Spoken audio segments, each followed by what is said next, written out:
ಸರ್ವಶಕ್ತನಾಗಿರ್ತಕ್ಕಂಥ ದೇವರೇ, ನಿನ್ನ ಪಾದಗಳು ಸ್ತುತಿ ಸ್ತೋತ್ರಗಳು ತಂದೆ. ಮತ್ತೊಂದು ಸಾರಿ ತಂದೆ, ರಾತ್ರಿಯೆಲ್ಲ ನಮ್ಮ ಸುಖ ನಿದ್ದೆಯನ್ನು ಕೊಟ್ಟು, ಕಳೆದ ದಿನಗಳಿಂದ ತಂದೆ ನಮ್ಮನ್ನು ಆರೋಗ್ಯವನ್ನು ಕೊಟ್ಟು, ನಮ್ಮನ್ನು ಕಾಯ್ದು ಕಾಪಾಡಿ ತಂದೆ, ನಮಗೆ ಯಾವ ಕೇಡು ಸಂಭವಿಸದಂತೆ ತಂದೆ, ಮನುಷ್ಯನಿಗೆ ಮರಣವು ಮನುಷ್ಯನಿಗೆ ಕೇಡುಗಳು ತಂದೆ, ನಾನಾ ರೀತಿಯಲ್ಲಿ ನಾನಾ ರೂಪದಲ್ಲಿ ತಂದೆ ಮನುಷ್ಯನ ಆವರಿಸಿಕೊಳ್ತದೆ ತಂದೆ. ಹೌದು ದೇವರೇ, ಅದರ ರೋಗದ ಮೂಲಕವೋ ಅದು ಆಘಾತ ಮೂಲಕವಾಗಿಯೋ ತಂದೆ ಇನ್ನೊಂದು ರೀತಿಯಲ್ಲಿ ತಂದೆ ಮನುಷ್ಯನ ಇವತ್ತ ನಮ್ಮ ಕಣ್ಮುಂದೆ ತಂದೆ ಅನೇಕರಿಗೆ ತಂದೆ ಆಗ್ತಕ್ಕಂಥ ಘಟನೆಗಳನ್ನು ನೋಡ್ತಾ ಇರ್ತೀವಿ. ಆದರೆ ನಮಗೂ ಮಾತ್ರ ತಂದೆ ಯಾವ ಕೇಡು ಏನಾಗದಂತೆ ನಿಮ್ಮ ಹಸ್ತಗಳಿಂದ ನಿಮ್ಮ ಮೂಲಕವಾಗಿ ತಂದೆ ನಮ್ಮನ್ನು ಕಾಯ್ದು ಕಾಪಾಡಿ ಇಲ್ಲಿವರೆಗೂ ತಂದೆ ಕರೆತಂದು ಈ ಒಂದು ಬೆಳಗಿನ ಜಾವದಲ್ಲಿ ತಂದೆ ನಿಮ್ಮ ಸನ್ನಿಧಾನದಲ್ಲಿ ಕುಂತುಕೊಂಡು ನೀವು ಮಾತು ಕೇಳುವಂಥ ಈ ಒಂದು ಅವಕಾಶವು ನೀವು ನಮಗೆ ದಯಪಾಲಿಸಿ ಕೊಟ್ಟಿದ್ದೀರಿ ತಂದೆ. ಹೌದು ದೇವರೇ, ಕೇಳುವಂಥ ನಾವು ಮಾತುಗಳನ್ನು ಗಮನಿಸಿ ಆಲೋಚಿಸಿ ತಂದೆ, ನಾವು ನಮ್ಮ ಜೀವಿತನ ಸ್ಥಿತಿಕೊಂಡು ಮುಂದೆ ದಿನಗಳು ತಂದೆ ಎಲ್ಲಿವರೆಗೆ ಇರ್ತೀವೋ ಏನಾಗ್ತೂ ನಮಗೆ ತಿಳಿಯದು ತಂದೆ. ನೀವು ಕೊಟ್ಟಂಥ ಈ ಜೀವಿತವನ್ನು ವ್ಯರ್ಥ ಕಳೆದುಕೊಳ್ಳದೆ, ನೀವು ಕೊಟ್ಟ ತಂದೆ ಈ ಜೀವಿತವನ್ನು ಬೆಲೆಗೊಳ್ಳೋದು ಅಂತ ತಿಳಿದುಕೊಂಡು ನಾವು ಮಾಡುವಂಥ ಕೆಲಸದಲ್ಲಿ ತಂದೆ ಯಥಾರ್ಥವಾಗಿ ನಿಮ್ಮನ್ನು ಸೂಚಿಸಬೇಕಾಗಿ ನಮ್ಗೆ ಒಳ್ಳೆ ಮನಸ್ಸು ಒಳ್ಳೆ ಆಲೋಚನೆ ಕೊಡ್ರಿ ಅಂತೇಳಿ ಬೇಡ್ತಾ ತಂದೆ. ಒಂದು ಸಾರಿ ದೇವರೇ, ಈ ಒಂದು ಆರಾಧನೆ ಒಂದು ಕಾರ್ಯಕ್ರಮದಲ್ಲಿ ನಿಮ್ಮ ಅಮೂಲ್ಯವಾಗಿರ್ತಕ್ಕಂಥ ನಮ್ಮ ಜೀವಿತಕ್ಕೆ ಔಷಧವಾಗಿರ್ತಕ್ಕಂಥ ಮಾತುಗಳೇ ನೀವೇ ನಮಗೆ ತಿಳಿಪಡಿಸ್ರಿ. ನೀವು ಮಾತುಗಳಿಂದ ನಾವು ಕಲಿತುಕೊಳ್ಳೋದು ತಂದೆ ಬಹಳಷ್ಟು ಇದ್ದದ ತಂದೆ. ಒಂದೊಂದು ಮಾತುಗಳು ಮರೆಯದಂತೆ ನಮ್ಮ ಮನಸ್ಸು ಇಟ್ಟುಕೊಂಡು ನಮ್ಮ ಜೀವಿತನ ಸರಿತಿದ್ದುಕೊಂಡು ನಡೆಯುವಂಥ ಮನಸ್ಸು ನಮ್ಮ ಕೊಡುವಂತೆ ಬೇಡಿಕೊಳ್ಳುತ್ತಾ, ಮತ್ತೊಂದು ಸಾರಿ ಒಂದು ಪ್ರಾರ್ಥನಾ ಒಂದು ಕಾರ್ಯಕ್ರಮವನ್ನು ಕೂಡ ನೀವಿದ್ದು ಒಳ್ಳೆ ನಡೆಸದಂತೆ ಬೇಡಿಕೊಳ್ಳುತ್ತಾ, ನಮ್ಮ ಪ್ರಭು ನಮ್ಮ ರಕ್ಷಕನಾಗಿರುವಂಥ ಕ್ರಿಸ್ತ ಯೇಸುವಿನ ನಾಮದಲ್ಲಿ ಈ ಪ್ರಾರ್ಥನೆ ಸಮರ್ಪಿಸಿ ಪ್ರಾರ್ಥನೆ ಬೇಡಿಕೊಳ್ಳುತ್ತಂತೆ. ಕರ್ತನಲ್ಲಿ ಪ್ರಿಯರಾದಂಥ ನನ್ನ ಆತ್ಮೀಯರು ನಿಮ್ಮೆಲ್ಲರೂ ಕೂಡ ಮತ್ತೊಂದು ಸಾರಿ ನಮ್ಮ ಪ್ರಭು ನಮ್ಮ ರಕ್ಷಕನಾಗಿರುವಂಥ ಕ್ರಿಸ್ತ ಯೇಸುವಿನ ನಾಮದಲ್ಲಿ ನಿಮ್ಮೆಲ್ಲರೂ ಒಂದೊಂದು ಕ್ರಿಸ್ತನಾಗಿದ್ದೀನಿ. ಮತ್ತೊಂದು ಸಾರಿ ವಾಕ್ಯ ನಾವು ಧ್ಯಾನಿಸೋಣ. ಈ ಭೂಮಿಯಾಗಿರ್ತಕ್ಕಂಥ ಮನುಷ್ಯರೆಲ್ಲರೂ ಕೂಡ ಅವಳದಾಗಿರ್ತಕ್ಕಂಥ ಒಂದು ಆಲೋಚನೆ ಒಂದು ತೀರಿ ಇರ್ತದ. ಹಾಗೆ ಮನುಷ್ಯನ ಇವತ್ತ ಪ್ರೀತಿ ಅಂದರೆ ಒಬ್ಬ ತಂದೆ ಮಗನಿಗೆ ಕೊಡ್ತಕ್ಕಂಥ ಪ್ರೀತಿ ಎಷ್ಟು, ಅಥವಾ ಒಬ್ಬ ತಾಯಿ ತನ್ನ ಮಗನಿಗೆ ಕೊಡ್ತಕ್ಕಂಥ ಪ್ರೀತಿ ಎಷ್ಟು, ಅಥವಾ ಸಂಬಂಧಿಕರು ಕೊಡುವಂಥ ಪ್ರೀತಿ ಎಷ್ಟು ಅಂತೇಳಿ ನಾವು ಆಲೋಚಿಸೋಣ. ನಾವು ಅಂದರೆ ಮನುಷ್ಯನ ಕೊಡುವಂಥ, ಮನುಷ್ಯನ ಪ್ರೇಮಿಸುವಂಥ ನಾವು ದಿನಗಳನ್ನು ನೋಡ್ತೀವಿ. ನೀವು ಆಲೋಚಿಸ್ತೀರಿ, ನನಗೆ ನಮ್ಮ ತಂದೆನೇ ದಿಕ್ಕು, ನಮ್ಮ ತಂದೆನೇ ಎಲ್ಲವೂ ನನ್ನ ಕೊಡ್ತಾನೆ ಅಂತೇಳಿ ಇವತ್ತು ಮಕ್ಕಳಿಲ್ಲಂತ ಮಾತು ನಾವು ಕೇಳ್ತೀವಿ. ನನಗೆ ನನ್ನ ಮನೆಯವರಂದರೆ ಭಾಳ ಇಷ್ಟ ರೀ, ನನ್ನ ಮನೆಯವರೆಲ್ಲರೂ ಕೂಡ ನನಗ ಔಷಧ ಹೇಳ್ತಾರೆ, ನನ್ನ ಮನೆಗೆ ಹೇಳ್ತಾರೆ ಅಂತೇಳಿ ಹೀಗೆ ಅನೇಕರ ಒಂದು ವಿಷಯದಲ್ಲಿ ನೋಡ್ತಾ ಇರ್ತೀವಿ ನಾವು. ಆದರೆ ಮನುಷ್ಯರ ತ್ಯಾಗ ದೊಡ್ಡದನ, ದೇವ್ರ ತ್ಯಾಗ ದೊಡ್ಡದನ ಅಂತೇಳಿ ಒಂದು ಸಾರಿ ಇವತ್ತು ನಾವು ಆಲೋಚನೆ ಮಾಡಿರ್ತ. ಅಂದರೆ ಮನುಷ್ಯರು ಹೆಚ್ಚಾಗಿ ನಮ್ಮ ಪ್ರೀತಿ ಮಾಡ್ತಾರನ ಅಥವಾ ದೇವರು ನಮಗೆ ಹೆಚ್ಚಾಗಿ ಪ್ರೀತಿ ಮಾಡ್ತಾನೆ ಅಂತೇಳಿ ಈ ಒಂದು ವಿಷಯದಲ್ಲಿ ನಾವು ಮಾತಾಡಿಕೊಳ್ಳೋಣ. ಮೊದಲದಾಗಿ ಮನುಷ್ಯನ ಪ್ರೀತಿ ಎಲ್ಲಿವರೆಗೆ ಇರ್ತದೋ, ಮನುಷ್ಯನ ಪ್ರೀತಿ ಎಲ್ಲಿವರೆಗೆ ಇರ್ತದ. ಇವತ್ತು ನಾವು ಕೂಡ ಚಿಕ್ಕವರಾದ ಕೂಡ ನಮ್ಮ ತಂದೆ ತಾಯಿನ ಹೆಚ್ಚಾಗಿ ನಾವು ಪ್ರೀತಿ ಮಾಡಿ ಅನ್ಕೊಳ್ರಿ, ಅಥವಾ ತಂದೆ ತಾಯಿ ಮಕ್ಕಳನ್ನ ಪ್ರೀತಿ ಮಾಡಿ ಅನ್ಕೊಳ್ಳಿ. ಎಲ್ಲಿವರೆಗೆ ಇರ್ತದ ಪ್ರೀತಿ? ಅದು ಎಲ್ಲಿವರೆಗೆ ಇರ್ತದ್ರಿ?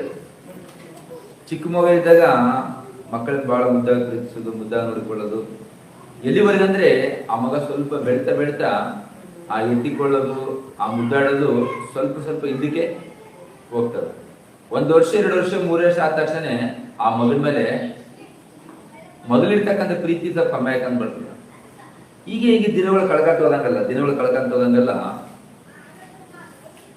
ಏನ್ರಿ ಹೋಗ್ಲಿ ಬಿಡ್ರಿ. ಒಬ್ಬ ಮನುಷ್ಯ ಒಬ್ಬ ಮಗ ಅನ್ಕೊಳ್ರಿ ಪ್ರೀತಿ ಜಾಸ್ತಿ ಅನ್ಕೊಳ್ಳೋಣ, 2 ಮಗ ಅನ್ಕೊಳ್ರಿ ಸ್ವಲ್ಪ ಇದು ಅನ್ಕೊಳ್ರಿ, ಹೀಗೆ ಒಂದು 5-6 ಮಂದಿ 8 ಮಕ್ಕಳ ಅನ್ಕೊಳ್ರಿ. ಮೊದಲು ತೋರಿಸುವಂತ ಪ್ರೀತಿ ಹಂಗೆ ಇರ್ತಾರೆ, ಎಲ್ಲರ ಮಗ ಹಂಗೆ ಇರ್ತಾನಂತಂದ್ರೆ ಅದು ಕಮ್ಮಿ ಆಗ್ಕಂತ ಹೋಗ್ತಾರೆ. ತಾಯಿಗೆ ಇರ್ಬೋದು, ತಂದೆಗೆ ಇರ್ಬೋದು, ಒಬ್ರದೇ ಮಾತ್ರ ಬಹಳ ಪ್ರೀತಿ ಇರ್ತದೆ, ಇಬ್ರದಾಗ ಇರ್ತದೆ, 3ದೇ ಪರವಾಗಿಲ್ಲ. ಹೀಗೆ ಸಂಖ್ಯೆ ಹಚ್ಚೋದು ಅಂದ್ಕೊಳ್ಳಿ, ಇವರು ಪ್ರೀತಿಸೋ ಸಂಖ್ಯೆ ಕೂಡ ಕಮ್ಮಿ ಆಗ್ತಾ ಅಂದ್ಕೊಳ್ತದೆ. ಹಾಗೆ ಇವತ್ತ ನೋಡ್ತು ನಾವು ಹೊಸದಾಗಿ ಮದುವೆ ಆಗಿರ್ತಕ್ಕಂಥ ವ್ಯಕ್ತಿಗಳು ನೋಡ್ತೀವಿ ನಾವು. ನನ್ನ ಹೆಂಡತಿ ಅಂದ್ರೆ ಬಹಳ ಜೀವ ಅಂತ ಹೇಳ್ತೀವಿ, ನಮ್ಮ ಮನೆಯವರು ಅಂದ್ರೆ ಬಹಳ ಜೀವ ಅಂತ ಹೇಳ್ತೀವಿ. ಎಲ್ಲಿವರೆಗೆ ಇರ್ತದದು? ಅದು ಕೂಡ ದಿನಗಳು ಕಳೆದಂಗೆಲ್ಲ ಆ ಒಂದು ಪ್ರೀತಿ ತಣ್ಣಗಾಗುತ್ತೆ. ತಂದೆ ಪ್ರೀತಿ ಶಾಶ್ವತನಂತೇಳಿ, ತಂದೆ ನಮಗೆ ಏನು ತ್ಯಾಗ ಮಾಡ್ಯಾನ ಅಂತೇಳಿ ಆ ಪದೇ ಅಂತ ನಾನು ನಿನಗೋಸ್ಕರ ಎಲ್ಲವನ್ನು ತ್ಯಾಗ ನಾನು ಮಾಡಿದಂತೆ. ಇವತ್ತು ಲೋಕರೀತಿಯಾಗಿ ನೋಡ್ತೀವಿ ನಾವು, ತಂದೆ ತಾಯಿಗಿಂತ ದೇವರೇ ಇಲ್ಲ ಅಂತ ಹೇಳಿ, ತಾಯಿಗಿಂತ ದೇವರೇ ಇಲ್ಲ ಅಂತ, ತಂದೆ ತಾಯಿಗಿಂತ ದೇವರೇ ಏನ್ ತ್ಯಾಗ ಮಾಡ್ಯಾರ ನಮಗವರು ಅಂದ್ರೆ, ಏನ್ ತ್ಯಾಗ ಮಾಡ್ಯಾರ ನಮಗವರು, ಏನ್ ಕೊಟ್ಟಾರ ನಮಗ ತಂದೆ ತಾಯಿ ಗೊತ್ತಾ? ತಂದೆ ತಾಯಿಯೇ ನನಗೆ ದೇವರು, ತಂದೆ ತಾಯಿ ಮಾತ್ರ ನೀವು ಮೀರೋದಿಲ್ಲ ಅನ್ನ ಮಕ್ಕಳು ಇವತ್ತು ನಾವು ಕೇಳ್ತಾ ಇರ್ತೀವಿ. ಏನ್ ತ್ಯಾಗ ಮಾಡಿದ್ರು? ಏನ್ ತ್ಯಾಗ ಮಾಡಿದ್ರು? ತಾಯಿ ಗರ್ಭದ ಅಂದ್ರೆ ಆತ ಮಗನು ತಾಯಿ ಗರ್ಭದ 9 ತಿಂಗಳಿದ್ದಾನ. ಆ ತಾಯಿ 9 ತಿಂಗಳು ಅದನ್ನ ಎತ್ತಳಷ್ಟೇ ಹೊರತು ಮಗ ರೂಪಾಕಿನು ಕೊಟ್ಟಾಕಿನೂ ಅಲ್ಲತನು. 9 ತಿಂಗಳಾದ್ಮೇಲೆ ತಂದೆ ಎಲ್ಲರಿಗೂ ನೋಡ್ತಾನ ಆತನ. ಆ ಹುಡುಗ ಅಂದ್ರೆ ಕೈ ಬರೋವರಿಗೆ ಮಾತ್ರ ತಂದೆ ತಾಯಿ ನೋಡಿಕೊಳ್ತಾರೆ. ಒಂದು 15 ವರ್ಷ 20 ವರ್ಷ ಅವಾಗ ನಿನ್ ಕಾಲ ಮೇಲೆ ನೀನೇ ನಿಂತು. ಏನ್ ತ್ಯಾಗ ಮಾಡಿದ್ರು? ಇವ್ ತ್ಯಾಗ ಇರ್ತದಂತಂದ್ರೆ ಅಲ್ಪ ಸ್ವಲ್ಪ ಅಷ್ಟೇ ಹೊರತು ಪರಿಪೂರ್ಣ ತ್ಯಾಗ ಅವರು ಇರುತ್ತದೆ. ಯಾರೇ ತಗೊಳ್ಳಿ ಅಂದ್ರೆ ಒಬ್ಬ ಮನುಷ್ಯನ ತ್ಯಾಗ ಎಲ್ಲಿವರೆಗೆ ಇರ್ತದೆ ಅಂದ್ರೆ ಅಲ್ಪ ದಿನ ಇರ್ತದ ಹೊರತು ಅದು ಶಾಶ್ವತ ಆಗಿರತಕ್ಕಂಥದ್ದಲ್ಲದು. ನಮಗೋಸ್ಕರ ಏನ್ ಕೊಟ್ಟಾರ ಅಂತಂದ್ರೆ ಅಲ್ಪ ಸ್ವಲ್ಪ ಕೊಟ್ಟರ ಹೊರತು ತಮ್ಮ ಜೀವಿತದ ತ್ಯಾಗ ಅವರು ಮಾಡ್ಯಾನ್ರಿ. ಏನೇನ್ ಮಾಡ್ಯಾರ? ತಂದೆ ತಾಯಿ ನನ್ನ ಜೀವನದಲ್ಲಿ ನಿಮಗೆ ಕೊಟ್ಟಿದ್ದೀನಿ, ತಂದೆ ಅಂತ ನನ್ನ ಕಷ್ಟದಲ್ಲಿ ನಿಮಗೆ ಕೊಟ್ಟಿದ್ದೀನಿ ಅಂತ ಹೇಳ್ತಾನ. ಒಬ್ಬ ಯಜಮಾನ್ ಅಂತಾನ ನನಗೋಸ್ಕರ ನನ್ನ ಹೆಂಡತಿಗೆ ಎಲ್ಲವನ್ನೂ ತ್ಯಾಗ ಮಾಡಿದ್ದೀನಿ ಅಂತ ಹೇಳ್ತಾನ. ಈ ತ್ಯಾಗ ದೊಡ್ಡದ? ಈ ತ್ಯಾಗ ದೊಡ್ಡದ? ಯಾರ ತ್ಯಾಗ ದೊಡ್ಡದು ಇದರಲ್ಲಿ? ತಾಯಿ ತ್ಯಾಗನ, ತಂದೆ ತ್ಯಾಗನ, ಮನೆಯವ್ರ ತ್ಯಾಗನ, ಯಾರ ತ್ಯಾಗ ದೊಡ್ಡದು? ಒಬ್ಬ ಸ್ನೇಹಿತ ಮಾಡ್ತಕ್ಕಂಥ ತ್ಯಾಗ ದೊಡ್ಡದನ? ಏನಾದ್ರು ಮಾಡ್ತಾನ? ಎಲ್ಲ ಸ್ವಾರ್ಥಗಳು ಅಂದ್ರೆ ತನ್ನ ಎಲ್ಲ ಉಳಿಸ್ಕೊಂಡು ಇನ್ನೊಬ್ರು ತ್ಯಾಗ ಮಾಡ್ತಾನೆ ಹೊರತು ಎಲ್ಲವನ್ನೂ ಕೊಡ್ತಾನ? ಸಾಧ್ಯ ಇಲ್ಲ. ಎಲ್ಲೋ ಒಂದು ಅಂತಿರ್ತಾನ, ನನಗೆ ಬೇಕಾದ್ರೆ ಇವತ್ತು ವಯಸ್ಸಾದ್ರೆ ಕೇಳ್ರಿ, ಅಮ್ಮ ನಿನಗ ಮತ್ತೆ ನೀವು ಆಸ್ತಿ ಹೊಲ ಐತಲ್ಲ, ಹೊಲ ಮನೆ ಐತಲ್ಲ ಬಡ್ದು ಕೊಡಂದ್ರೆ ಈಗ ಬಡ್ದು ಕೊಟ್ಟೆ ಹೆಂಗ? ಈಗ ನನ್ನ ಉಪ್ಪಿನ ಕಾಲಕ್ಕೆ ಯಾರು ನೋಡ್ತಾರೆ? ನನಗೆ ಬೇಕಲ್ಲ, ನನಗೆ ವಯಸ್ಸಾದಾಗ ಬೇಕಲ್ಲ ನನಗೆ ಅಂತೇಳಿ ಇನ್ನ ಆಸ್ತಿನ ಪೂರ್ತಿಗಳು ನೋಡ್ತೀವಿ ನಾವು. ಮತ್ತೆ ಏನಂತಾರ? ನಾನು ಎಲ್ಲವನ್ನು ತ್ಯಾಗ ನಾನು ಮಾಡಿದಂತಾರೆ. ಏನ್ ತ್ಯಾಗ ಮಾಡಿದಮ್ಮ ನೀನೇನ್ ತ್ಯಾಗ ಮಾಡಿದ್ದಿ? ಆದ್ರೆ ಸಮಾಜ ಅಂತವರಿಗೆ ಬಹಳ ಗೌರವ ಕೊಡ್ತಾರೆ. ಯಾಕಂದ್ರೆ ಅಭ್ಯಾಸ ಗೊತ್ತೋಳ್ರಿ, ಸಮಾಜ ಮೋಸ ಮಾಡೋದ್ರ ಜಲ್ಲಿ ನಂಬುತ್ತದ. ಮೋಸ ಮಾಡೋದ್ರ ಜಲ್ಲಿ ನಂಬ್ತದ್ರಿ. ಹೇಳಿ ಸಮಾಜ ಹೆಂಗೈತಂದ್ರೆ ಮೋಸ ಮಾಡೋಂಥವ್ರು ಜಲ್ಲಿದು ನಂಬುತ್ತದ. ಯಾರ್ಯಾದ್ರೂ ಕೂಡ ತಾಯಿ ಅಮ್ಮ ನೀನು ತಾಗಿರೋ 9 ತಿಂಗಳು 10 ತಿಂಗಳು ಎತ್ತಿರ್ಬೋದು ಗೊತ್ತಿಲ್ಲ ಅಂತ ಹೇಳ್ತಿಲ್ಲ. ಬಟ್ ನನ್ನ ಆಕಾರ ಮಾಡಿದ್ರೆ ಯಾರು? ನನಗೆ ಅವಯಗಳು ಮಾಡಿ ನೀನೇನು ಮಾಡಿದೇನಮ್ಮ ಅಂತಂದ್ರೆ ತಾಯಿ ಏನಂತಾಳ? 9 ತಿಂಗಳ ಗರ್ಭ ಇದೆ ರೈಟು. ಆದ್ರೆ ಇದರಿಂದ ದೇವರ ಅನಾದಿ ಸಂಕಲ್ಪ ಇದೆ ಅಂತ ಅವ್ರಿಗೆ ಕೂಡ ಗೊತ್ತಿರಲ್ಲ. ತಾಯಿ ಗರ್ಭದಲ್ಲಿ ನನಗೆ ಇವೆಲ್ಲ ಕೊಟ್ಟಿರಲ್ಲ ದೇವ್ರ ಅಂತೇಳಿ ಅವರು ಕೂಡ ಆಲೋಚನೆ ಮಾಡಲ್ಲ. ಏನ್ರಿ, ತಂದೆ ನಮಗೆ 10 ರೂಪಾಯಿ ತಂದು ಕೊಡ್ಬೋದು, ಆದ್ರೆ ದೇವ್ರು ಕೊಟ್ಟಿದ್ದು ಎಷ್ಟು? ಈ ಸೃಷ್ಟಿನೇ ಯಾರಿಗೆ ಕೊಟ್ಟನ? ದೇವರು ನಮಗೆ ಕೊಟ್ಟ. ಇವತ್ತು ನಾವು ಒಂದ್ಸಲ ದೇವ್ರನ್ನ ಮನುಷ್ಯರನ್ನ ಎರಡು ಕಂಪೇರ್ ನೋಡಿದ್ರೆ ಯಾರು ಮೇಲಿದ್ರಲ್ಲಿ? ಮನುಷ್ಯರು ಯಾರು ನಮ್ಮ ಅಧಿಕವಾಗಿ ನಮ್ಮನ್ನು ಪ್ರೀತಿ ಮಾಡೋರು? ನೀವು ಮನುಷ್ಯರ ಪ್ರೀತಿ ಗೇಣುದು ಅಷ್ಟೇ. ಅದನ್ನ ನೀವು ಆಲೋಚನೆ ಮಾಡ್ರಿ. ಯಾರೇ ಆಗಿರೋದು, ಮನೆಯವ್ರದು, ನಂಬುದು, ಇನ್ನೊಬ್ಬರದು, ಯಾರ್ಯಾರು ಕೂಡ ಮನುಷ್ಯ ಪ್ರೀತಿ ಅದು ಗೇಣುದ ಮಾತ್ರ. ಆದ್ರೆ ದೇವರು ನಮ್ಮನ್ನು ಯಾವ ರೀತಿ ನಮ್ಮನ್ನು ಪ್ರೀತಿ ಮಾಡ್ತಾನ? ದೇವರು ಕೂಡ ಏನೋ ಸ್ವಾರ್ಥವಾಗಿ ಪ್ರೀತಿ ಮಾಡ್ತಾನ? ಮನುಷ್ಯರು ಕೂಡ ಏನೋ ಅಲ್ಪವಾಗಿ ಏನೋ ಸ್ವಲ್ಪ ಕೊಟ್ಟು ತಾನೇನು ಸ್ವಲ್ಪ ಬಿಟ್ಕೊಳ್ತಾನ ದೇವರು? ಅನ್ಸೋದು ಆಲೋಚನೆ ಮಾಡೋಣ ನಾವು. ಯಾಕಂದ್ರೆ ಮನುಷ್ಯರ ಬಗ್ಗೆ ನಾನು ಹೆಚ್ಚಿಗೆ ಹೇಳ್ತಾ, ಯಾಕಂದ್ರೆ ಮನುಷ್ಯ ಕೇಳಿದ್ರೆ ಮನುಷ್ಯ ನಮ್ಗೆ ಯಾರು ಏನು ಮಾಡುವಂತಾರಲ್ಲ, ಏನು ಕೊಡುವಂತಾರಲ್ಲ, ನಮ್ಮನ್ನು ಕಾಪಾಡುವಂತಾರಲ್ಲ, ನಮ್ಮನ್ನು ರಕ್ಷಿಸುವಂತವ್ರು ಅಲ್ಲ. ನಾವು ಬದುಕಿರೋರಿಗೆ ಮಾತ್ರ ಅಣ್ಣ, ಸಂಬಂಧ, ಸಂಬಂಧಿಕರು, ಬಂಧು ಬಳಗ, ಮಕ್ಕಳು ಅಂತೇಳಿ ಬದುಕಿರೋರಿಗೆ ಅಷ್ಟೇ. ಇದು ಒಂದೇ ಸಾರಿ ನಾವು ಕಣ್ಣು ಮುಚ್ಚಿದಾಗ ಎಷ್ಟು ಮಂದಿ ಬಂದ್ರು ಕೂಡ ನಮ್ಮನ್ನ ಏನ್ ಮಾಡ್ತಾರೆ? ಕೊನೆಗೆ ಏನ್ ಮಾಡ್ತಾರೆ? ನಾ ಕಣ್ಣು ಮುಚ್ಚಿ ಅನ್ಕೊಳ್ರಿ, ಗೊತ್ತ ಮರಣವನ್ನ ಅನ್ಕೊಳ್ರಿ, ನನ್ನ ಮಕ್ಕಳಿದ್ದರೆ ಏನ್ ಮಾಡ್ತಾರ, ನನ್ನ ತಂದೆ ತಾಯಿದ್ರೆ ಏನ್ ಮಾಡ್ತಾರ, ನನ್ನ ಅಣ್ಣ ತಮ್ಮರು ಬಂದ್ರೆ ಏನ್ ಮಾಡ್ತಾರ, ನನ್ನ ಬಂಧು ಬಳಗಿದ್ರೆ ಏನ್ ಮಾಡ್ತಾರ, ನಾ ಗಳಿಸಿರ್ತಕ್ಕಂಥ ದುಡ್ಡು ಏನ್ ಮಾಡ್ತಾರ? ಏನು ಉಪಯೋಗ ಇಲ್ಲ. ನಾನು ಎಲ್ಲರೂ ಬಂದು ನಮ್ಮನ್ನ ಏನ್ ಮಾಡ್ತಾರೆ, ತಗೊಂಡೋಗಿ ಮಣ್ಣಾಗಿಟ್ಟು ಹೋಗೋಂತ ಹೊರತು ನಮ್ಮನ್ನ ಯಾರ ಮನೆ ಇಟ್ಟಂತೆ ನಮ್ಗೆಲ್ಲರಿಗೂ ಗೊತ್ತಿದ್ದು. ದಿನನಿತ್ಯ ಜರುಗತಕ್ಕಂಥದ್ದು ನಮ್ಮ ಕಣ್ಣ ಮುಂದೆದು, ದಿನನಿತ್ಯನು ಜರುಗತಕ್ಕಂಥದ್ದೇ. ಆದ್ರೆ ಈ ಮನುಷ್ಯನ ಪ್ರೀತಿ ಏನದ ಮಾತ್ರ, ಆದ್ರೆ ದೇವರ ಪ್ರೀತಿ ಎಂತದಂತೇಳಿ ಒಂದು ಸಾರಿ ನಾವು ಆಲೋಚನೆ ಮಾಡಿದ್ರೆ ರೋಮಪತ್ರಿಕೆ 8ನೇ ಅಧ್ಯಾಯ 31 ವರ್ಷದಲ್ಲಿ ದೇವರೊಂದು ತನ್ನ ಮನದಳ ಮಾತುಗಳನ್ನ ನಮಗೆ ತಿಳಿಸಕತ್ತ ನೋಡ್ರಲ್ಲಿ. ಹಾಗಾದರೆ ಈ ವಿಷಯಗಳಲ್ಲಿ ನಾವು ಏನು ಹೇಳೋಣ? ದೇವರು ನಮ್ಮ ಕಡೆ ಇದ್ದರೆ ನಮ್ಮನ್ನು ಎದುರಿಸುವ ಯಾರು? ಸ್ವಂತ ಮಗನನ್ನೇ ಉಳಿಸಿಕೊಳ್ಳದ ಆತನು ನಮ್ಮೆಲ್ಲರಿಗೋಸ್ಕರ ಒಪ್ಪಿಸಿಕೊಟ್ಟದನ್ನೇ ಕೇಳ್ತಾರೆ. ಮಗನ ಕೊಟ್ಟ ಮೇಲೆ ಸಮಸ್ತವನ್ನು ನಮಗೆ ದಯಪಾಲಿಸದೆ ಇರುವನು. ಹೇಳ್ತಾರೆ ದೇವರು ಯಾರನ್ನ ಕೊಟ್ಟಂತ? ದೇವರು ಯಾರನ್ನ ಕೊಟ್ಟಂತ? ದೇವರು ಯಾರನ್ನ ಕೊಟ್ಟಂತ? ಮೊದಲು ಮಗನ ಕೊಡಲು ಮುಂಚಿತವಾಗಿ ನಾವು ಒಂದೊಂದ್ಸರಿ ಸ್ವಲ್ಪ ಮುಂದಕ್ಕೆ ಹೋಗಿ ನೋಡಿದ್ರೆ, ಆದಿಕಾಂಡ 9ನೇ ಅಧ್ಯಾಯ ಮೊದಲನೇ ವಚನ ಒಂದ್ಸರಿ ನೋಡ್ರಿ. ಆದಿಕಾಂಡ 9ನೇ ಅಧ್ಯಾಯ ಇಲ್ಲ, ಆ ವಚನ ಹಂಗೆ ಹೇಳ್ಕೊಳ್ರಿ. ರೋಮಪತ್ರಿಕೆ ದೇವರು ಎರಡನೇ ವಚನದವರು ಭೂಮಿಯ ಮೇಲಿರುವ ಎಲ್ಲಾ ಮೃಗಗಳು, ಆಕಾಶದ ಪಕ್ಷಿಗಳು, ಬೇಸ್ ಆಲೋಚನೆ ಮಾಡ್ರಿ. ಭೂಮಿಯ ಮೇಲಿರುವ ಎಲ್ಲಾ ಮೃಗಗಳು ಅಂದ್ರೆ ಎಷ್ಟು ಮೃಗಗಳು ಅದಾವ? ಎಷ್ಟು ಮೃಗಗಳು ಅದಾವ? ಭೂಮಿ ಮೇಲೆ ಮೃಗಗಳು ಎಷ್ಟು ಮೃಗಗಳು ಅದಾವ? ಎಷ್ಟದಾವ? ಲೆಕ್ಕವಿಲ್ಲದಷ್ಟು. ನಮ್ಮ ಜೀವನ ಪೂರ್ತಿ ಲೆಕ್ಕ ಮಾಡಿಕೊಂತದ್ರು ಕೂಡ ಲೆಕ್ಕ ಸಿಗಲಾರಸ್ತಕ್ಕಂತ ಕೆಲವಲ್ಲ. ಎಲ್ಲಾ ಮೃಗಗಳು, ಆಕಾಶದ ಎಲ್ಲಾ ಪಕ್ಷಿಗಳು, ನೆಲದ ಮೇಲೆ ಹರಡುವ ಎಲ್ಲಾ ಕ್ರಿಮಿಗಳು, ಬೆದರಿ ಅಂಜಿಕೊಳ್ಳುವ ನಾನು ಅವುಗಳನ್ನೆಲ್ಲ ನಿಮ್ಮ ಸ್ವಾಧೀನಕ್ಕೆ ಕೊಟ್ಟೆನು. ಏನಂದ್ರೆ ಏನ ದೇವರಲ್ಲಿ ಏನನ್ನ ಉಳಿಸ್ಕೊಂಡ ದೇವರು? ಭೂಮಿಯಲ್ಲಾಗಿರ್ಬೋದು, ಆಕಾಶದಲ್ಲಾಗಿರ್ಬೋದು, ಸಮುದ್ರದಲ್ಲಾಗಿರ್ಬೋದು, ಒಂದು ಕೊಟ್ಟು ಒಂದು ಉಳಿಸೋಣ ದೇವರು. ಒಂದು ಕೊಟ್ಟು ಒಂದು ಉಳಿಸೋಣ. ನೀವು ಆಲೋಚನೆ ಮಾಡಿದ್ರೆ ಭೂಮಿ ಮ್ಯಾಗ ಎಲ್ಲ ಇರ್ತಕ್ಕಂಥವು, ಭೂಮಿಗೆ ಏನಿದಾವ ಸಮಸ್ತ ಎಲ್ಲವೂ ಕೂಡ ದೇವರೇ, ಎಲ್ಲವೂ ನಿಮಗೆ ಅಂತ, ಎಲ್ಲವೂ ನಿಮಗೆ. ಮತ್ತೆ ಆಕಾಶದಲ್ಲಿ ಇರ್ತಕ್ಕಂಥ ಎಲ್ಲವೂ ಕೂಡ ನಿಮಗೆ, ಸಮುದ್ರ ಎಲ್ಲವೂ ಕೂಡ ನಿಮಗೆ. ಅಂದ್ರೆ ದೇವರಿಗೆ ಏನೇನು ಉಳಿಸೋಣ ಕಾಣತ್ತಾನ? ನನಗೇನೇನು ಬೇಕಂತೇಳಿ ದೇವರು ನನಗೇನೇನು ಬೇಕಂತ ಉಳಿಸೋಣ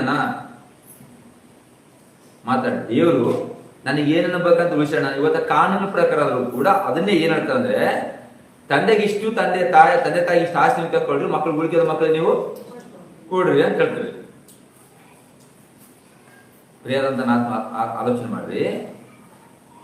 ತಂದೆ ಆದ್ರೂ ತಾಯಿ ಆದ್ರೂ ಎಲ್ಲ ಉಳಿಸ್ಕೊಂಡೇ ಮಕ್ಕಳಿಗೆ ಕೂಡ ನೋಡ್ತೀವಿ ನಾವು. ಯಾಕಂದ್ರೆ ಈ ದಿನಗಳಲ್ಲಿ ಕೂಡ ತನ್ನ ಸ್ವಾರ್ಥಕ್ಕಾಗಿ ಎತ್ತ ತಾಯಿನೇ ಮಕ್ಕಳನ್ನ ಸಾಯಿಸುವಂತ ದಿನಗಳು ಇಲ್ಲ, ಐದವಿಲ್ಲ ಅಂತ. ಹೆಂಗ ತಾಯಿ ದೇವರ ಆಗ್ತಾಳ್ರಿ? ನಿಮ್ಗೆ ಕೇಳ್ತಾ ಹೆಂಗ ದೇವರ ಆಗ್ತಾಳೆ?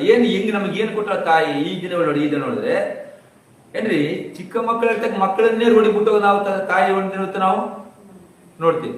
ತಂದೆ ತಾಯಿನ ಬಿಟ್ಟೋಗಂತ ಗಂಡು ನಾವು ಮಕ್ಕಳನ್ನ ಹೆಂಡ್ತಿನ ಬಿಟ್ಟೋಗಂತ ಗಂಡು ಮಕ್ಕಳಲ್ಲೇನ? ಐದನೇ ಎಲ್ಲವೂ ಸ್ವಾರ್ಥ. ಅಂದ್ರೆ ಇಲ್ಲಿ ದೇವರಂತ ನಾ ಭೂಮಿಯಾಗಿರ್ತಕ್ಕಂಥ ಎಲ್ಲವೂ ನಿಮಗೆ, ಸಮುದ್ರಕ್ಕೆ ಎಲ್ಲವೂ ನಿಮಗೆ, ಆಕಾಶ ಎಲ್ಲವೂ ನಿಮಗೆ, ಸಮಸ್ತ ನಿಮಗೆ ಸ್ವಾಧೀನ ಕೊಟ್ಟಿನ ಅಂತ ಹೇಳ್ತಾನೆ. ಸ್ವಾಧೀನ ನಿಮಗೆ, ಸ್ವಾಧೀನ ಅಂದ್ರೇನು? ಸ್ವಾಧೀನ ಅಂದ್ರೇನು ಅಂದ್ರೆ ಅದಕ್ಕೆ ನೀವು ರಾಜರು, ಇವೆಲ್ಲ ನಿಮ್ಗ ಆಳ್ಗಳಿದ್ದಂಗ. ಈ ಸೃಷ್ಟಿಗೆ ನೀವು ರಾಜರು, ನೀವು ಇವೆಲ್ಲವೂ ನಿಮ್ಮ ನಮಗೆ ಅಧೀನವಾಗಿ ಮಾಡಿಕೊಟ್ಟಿದ್ದೀನಿ ಅಂತ ಹೇಳ್ತಾನ ದೇವರು. ಏನೇನ ದೇವ್ರು ಉಳಿಸಣ್ಣ ಕಾಣಿಸ್ತೀನಿ ಏನ ನಮ್ಮ ಕಣ್ಣಿಗೆ? ಏನೇ ದೇವ್ರು ನಾನೇನೋ ಉಳಿಸ್ಕೊಂಡೀನಿ ಅಂತ ಏನಾದ್ರು ಕಾಣಿಸ್ತಾನ? ಎಲ್ಲವನ್ನು ಕೊಟ್ಟ ದೇವರು. ನೀವು ಬೇಸ ಆಲೋಚನೆ ಮಾಡಿದ್ರೆ ದೇವರ ಒಂದು ಮನಸ್ಸು, ದೇವರ ಪ್ರೀತಿ ಎಂಥದ್ದು ಅಂತೇಳಿ ನಾವು ಆಲೋಚನೆ ಮಾಡಿದ್ರೆ ಹೇಳಿ ದೇವರು ಇಟ್ಟಿರ್ತಕ್ಕಂಥ ಪ್ರೀತಿ ಮನುಷ್ಯರು ಯಾರು ಇಡಲ್ಲ ಅಂತ ಹೇಳಿ ನಮ್ಗ ಕೆಲವು ವಚನದಲ್ಲಿ ನಮ್ಗೆ ಗೊತ್ತಾಗ್ತದೆ. ಏನು ಉಳಿಸ್ಕೊಂಡಲ್ಲ ದೇವ್ರು, ಎಲ್ಲ ಬರೆದು ಮಾಡಿಕೊಂಡ ದೇವ್ರು, ಎಲ್ಲರದು ಬರೆದು ಮಾಡಿಕೊಂಡ. ಎಲ್ಲವೂ ದೇವ್ರು ಏನು ಸೃಷ್ಟಿ ಮಾಡಿ ಏನು ಪ್ರತಿಯೊಬ್ಬರಿಗೆ ಶ್ರೀಮಂತ ಆಗಿರ್ಬೋದು, ಬಡವ ಆಗಿರ್ಬೋದು, ಯಾವ ವ್ಯಕ್ತಿ ಆದ್ರೂ ಕೂಡ ಈ ಪ್ರಕೃತಿನ ಅನುಭವಿಸ್ತಾನಂತಂದ್ರೆ ಆಲ್ರೆಡಿ ದೇವರು ಅವ್ರಿಗೆಲ್ಲರೂ ಸ್ವಾಧೀನ ಮಾಡಿ ಆ ಕಾರ್ಯ ತಿರುಗಾಡಂತ ಅಂತಾರಾಷ್ಟ್ರೀಯ ತಿರುಗಾಡ ಹೆಲಿಕಾಪ್ಟರ್ ಎಲ್ಲಿ ತಿರುಗಾಡಿದ್ರು ಕೂಡ ದೇವರು ಕೊಟ್ಟಿರ್ತಕ್ಕಂಥ ಭಿಕ್ಷೆನದು. ಇದೆಲ್ಲವನ್ನು ಅನುಭವಿಸ್ತೀವಿ, ಎಲ್ಲ ಫ್ರೀ. ಏನ್ರಿ ಗಾಳಿ ಏನು ಫೀಸ್ ಕಟ್ತಾರ ಏನ್ ನಾವತ್ತು ಗಾಳಿ ಅನುಭವಿಸ್ತೀವಿ, ಫೀಸ್ ಕಟ್ತೀವಿ. ಯಾರನ್ನ ಕಟ್ಟೋದು ನೋಡಿದ್ವಿ ಫ್ರೀಜಲ್ಲಿ ಕೇಳಿ ನೀವೇನಾದ್ರು ಕೇಳಿದ್ರೆ. ಇವತ್ತು ಬೆಳಕು ಸೂರ್ಯನ ಬಂದು ಬೆಳಕು ನಮಗ ಆವರಿಸ್ಕೊಳ್ತಾ ಬೆಳಕು ನಮಗೈತೆ, ಅದಕ್ಕೆ ನಾವು ಫೀಸ್ ಕಟ್ಟಲ್ಲ. ಅಂದ್ರೆ ಎಲ್ಲವೂ ಕೂಡ ದೇವರು ನಮಗೆ ತ್ಯಾಗ ಮಾಡಿ, ಎಲ್ಲ ತ್ಯಾಗ ಮಾಡಿರ್ತಕ್ಕಂಥ ದೇವರು ಕೊನೆಗೆ ಏನ್ ಮಾಡಿದ ಅಂತಂದ್ರೆ ಈ ರೋಮಪತ್ರಿಕೆಯನ್ನು ನಾವು ಹೊಡೆದ್ವಿ. ಈಗ ತನ್ನ ಮಗನನ್ನು ಕೂಡ ಅಂದ್ರೆ ದೇವ್ರ ತಗೋ ಮಗ ಇದಾನಂತ ಸೃಷ್ಟಿನೆಲ್ಲ ಕೊಟ್ಕೊಂಡ ದೇವರು ಅಷ್ಟು ಅಧಿಕವಾಗಿ ಪ್ರೀತಿ ಮಾಡ್ತಕ್ಕಂಥ ಒಬ್ಬ ಮಗನ ಉಳಿಸೋಣ. ಮಗ ಯಾರಂತ ಹೇಳ ಮಗ ಗೊತ್ತು ಯಾರು ಯೇಸು ಕ್ರಿಸ್ತನ ಬಿಟ್ಟು ದೇವ್ರು ಇರಕ್ ಮನಸ್ಸಿಲ್ಲ ದೇವರಿಗೆ. ನಿಮ್ಗೆ ಗೊತ್ತೋ ಗೊತ್ತಿಲ್ಲ. ನಮ್ಮ ಮಕ್ಕಳು ಒಂದಿನ ಬಿಟ್ಟು 2 ದಿನ ಬಿಟ್ಟು ಸಾಲಿ ಸ್ಕೂಲ್ ಬಿಟ್ಟು ಮನೆಗೆ ಅನ್ಕೊಳ್ರಿ, ನಾನು ಮಕ್ಕಳು ಟಾರ್ಚರ್ ಮಾಡೋದು ನಾವು ಮಾಡ್ತೀವಿ ನಾವು. ಬಟ್ ಯೇಸು ಕ್ರಿಸ್ತನ ಬಿಟ್ಟು ದೇವ್ರು ಇರಕ್ ಮನಸ್ಸೇ ಇಲ್ಲ, ಇರಕ್ ಮನಸ್ಸನೇ ಇಲ್ಲ. ಹಂಗಂತೇಳಿ ನಮ್ಮನ್ನು ಕಳೆದುಕೊಳ್ಳೋಕೆ ಮನಸ್ಸಿಲ್ಲ, ನಮ್ಮನ್ನು ಬಿಟ್ಟುಕೊಳ್ಳೋಕೆ ಮನಸ್ಸಿಲ್ಲ. ಹೇಳ್ರಿ ಯೇಸು ಕ್ರಿಸ್ತನ ಬಿಟ್ಟು ಆತ್ಮಗಳು ಬಿಟ್ಟುಕೊಡಾಗ ದೇವರಿಗೆ ಮನಸ್ಸಿಲ್ಲ. ಆದ್ರೂ ಕೂಡ ದೇವ್ರು ದೊಡ್ಡ ಮನಸ್ಸು ಮಾಡ. ಯಾರ ಸೊಲೆ ಮಾಡೋಣ? ಇದೇ ಮಾತನ್ನ ರೋಮಪತ್ರಿಕೆ ಪೌಲ್ ಹೇಳ್ತಾನೆ ಮತ್ತೆ ಸುಲಭನ. ಹಾಗಾದ್ರೆ ಈ ವಿಷಯದಲ್ಲಿ ನಾವು ಏನು ಹೇಳೋಣ? ದೇವರು ನಮ್ಮ ಕಡೆ ಇದ್ದರೆ ನಮ್ಮನ್ನು ಎದುರಿಸುವವರು ಯಾರು? ಸ್ವಂತ ಮಗನನ್ನು ಹೇಳ್ರಿ, ಅಮ್ಮ ಬೇಸ ಆಲೋಚನೆ ಮಾಡ್ರಿ. ಸ್ವಂತ ಮಗನನ್ನು ಉಳಿಸಿಕೊಳ್ಳದೆ ಆತನನ್ನು ನಮ್ಮೆಲ್ಲರಿಗೋಸ್ಕರ ಒಪ್ಪಿಸಿಕೊಟ್ಟನು. ಅಂದ್ರೆ ನಿಮ್ಗೆ ಅರ್ಥ ಗೊತ್ತಿಲ್ಲ. ಆ ಮಗನನ್ನ ದೇವರಲ್ಲಿ ಹೇಳ್ತಕ್ಕಂಥ ಭಾವನೆ ಅಂದ್ರೆ ತನ್ನ ಮಗನನ್ನೇ ಇಷ್ಟ ಅಂದ್ರೆ ತನ್ನ ಜೀವ ಪ್ರೀತಿಸ್ತಕ್ಕಂಥ ಯೇಸು ಕ್ರಿಸ್ತನ್ನೇ ನಮ್ಗೆ ಒಪ್ಪಿಸಿ ಕೊಡಕ ದೇವರಿಗೆ ಮನಸ್ಸು ಐತತ್ತಿಲ್ಲ ಅಂತ ಹೇಳಿದ್ರೆ ಐತೆ ಇಲ್ಲ ಅಂತ ಇಲ್ಲ ರೀ. ಯಾಕಂದ್ರೆ ಆತನಷ್ಟು ಪ್ರಾಣ ರೀ. ಅಂದ್ರೆ ನಿಮ್ಮ ಕಣ್ಣ ಮುಂದನೆ ನಿಮ್ಮ ಮಕ್ಕಳನ್ನ ನೀವು ಬಲಿ ಕೊಡೋದಾಗ ಒಪ್ಪಿಕೊಳ್ತಾರನ. ನಾವು ಬಹಳ ಸಲ ನೋಡ್ತೇವೆ, ಅಬ್ರಾಹ್ಮಂದು ದೊಡ್ಡ ಮನಸ್ಸು ಮಗನ ಬಲಿ ಕೊಡೋದಕ್ಕ ಏನ್ರಿ ನಾ ಬಹಳ ಸಲ ವಾಕ್ಯ ಅಬ್ರಾಹ್ಮ ತನ್ನ ಮಗನಾಗಿರ್ತಕ್ಕಂಥ ಇಸಾಕನ ಬಲಿ ಕೊಡೋದಕ್ಕೆ ಎಂತ ತಂದೆ ಆತನು, ಎಂತ ತಂದೆ ಅಂತ ಅಬ್ರಾಹ್ಮ ಬಗ್ಗೆ ಹೇಳ್ತನು. ಆಕ್ಚುಲಿ ಇಸಾಕ್ ದೇವ್ರ ಮಗನ ಅಬ್ರಾಹ್ಮ ಮಗನ? ಯಾರ ಮಗ? ದೇವ್ರ ಮಗನೇ. ಅಬ್ರಾಹ್ಮ ಗೊತ್ತಾನ ನೀನ್ ಕೊಟ್ಟಿದ್ದಿ ನಂದೇನಿಲ್ಲ, ನಿನ್ ಮಕ್ಕಳೇ ನಂದೇನಿಲ್ಲ. ಆದ್ರೂ ಕೂಡ ಅಬ್ರಾಹ್ಮ ದುಃಖಭಾರತನಾಗಿರ್ತಾನ ತನ್ನ ಮಗನ ಕೊಡ್ಬೇಕಂತ. ಆದ್ರೂ ಕೂಡ ದುಃಖ ನಿಮ್ಗೆ ಅನ್ಕೊಳ್ರಿ. ಈಗ ನಿಮ್ಮ ಮಕ್ಕಳಿಗೆ ಕೇಳ ಅನ್ಕೊಳ್ರಿ, ಏನ್ ಮಾಡ್ತೀವಿ?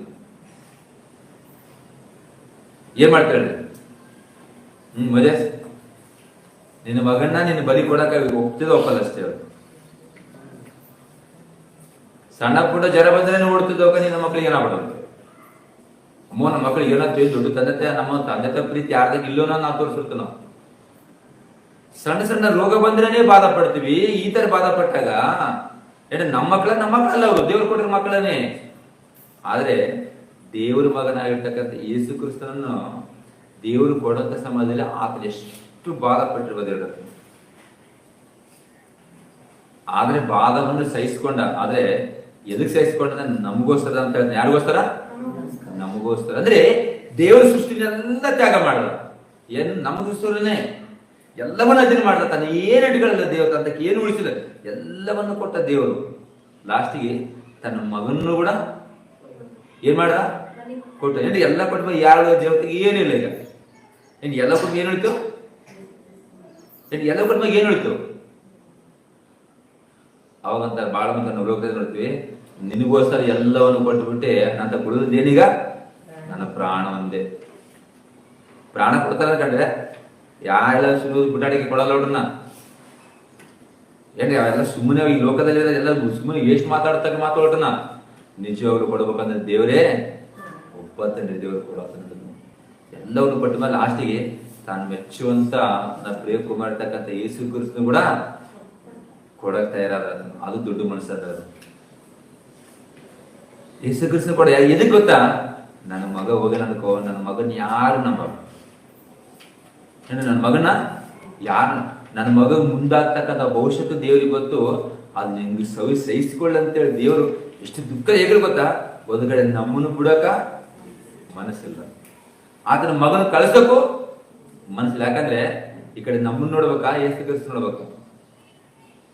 ಹಾಗೆ ಯೇಸು ಕ್ರಿಸ್ತಕ್ಕಂಥ ಪ್ರೀತಿ ನಮಗೆ ಜಾಸ್ತಿ ಇರೋದ್ರಿಂದ ಅದನ್ನೇನ್ ಮಾಡೋದನು ಕಳಿಸಿ ಕೊಟ್ಟನು. ಅದೇ ಹೇಳ್ತೀನಿ, ಏನಂತ ಮೊದಲೇ ಸ್ವಂತ ಮಗನನ್ನು ಉಳಿಸಿಕೊಳ್ಳದ ಆತನ ನಮ್ಮೆಲ್ಲರಿಗೋಸ್ಕರ ಒಪ್ಪಿಸಿ ಕೊಟ್ಟನು. ಅಂದ್ರೆ ನಮ್ಗೆ ಒಂದಕ್ಕೆ ಹೇಳ್ತದೆ, ದೇವರ ಸೃಷ್ಟಿಯಲ್ಲಿ ಏನು ಉಳಿಸಿ ಎಲ್ಲವೂ ನಮಗಾಗಿ ಕೊಟ್ಟನು. ಅಂತವಾಗಿ ತನ್ನ ಮಗನು ಕೂಡ ಏನ್ ಮಾಡ್ದ? ಕೊಟ್ಟನು. ಅಂದ್ರೆ ದೇವತೆಗೆ ಇನ್ನೇನು ಈಗ ಉಳಿದಲ್ಲ, ಅಂದ್ರೆ ಎಲ್ಲವನ್ನು ತ್ಯಾಗ ಮಾಡಿ ಕೊಟ್ಟನು ಹೋಗಿ. ಈಗ ಯೇಸು ಕ್ರಿಸ್ತ ಬಂದ್ಮೇಲೆ ಆತನ ಮೂಲಕ ನಮ್ಗೇನ್ ಸಿಕ್ತು? ಆತೇನ್ ತ್ಯಾಗ ಮಾಡಿದ? ನಮಗೂ ಏನ್ ತ್ಯಾಗ ಮಾಡಿದ್ರು ನಾವು? ಈಗ ಆತ ನಮಗೋಸ್ಕರ ಏನ್ ತ್ಯಾಗ ಮಾಡ?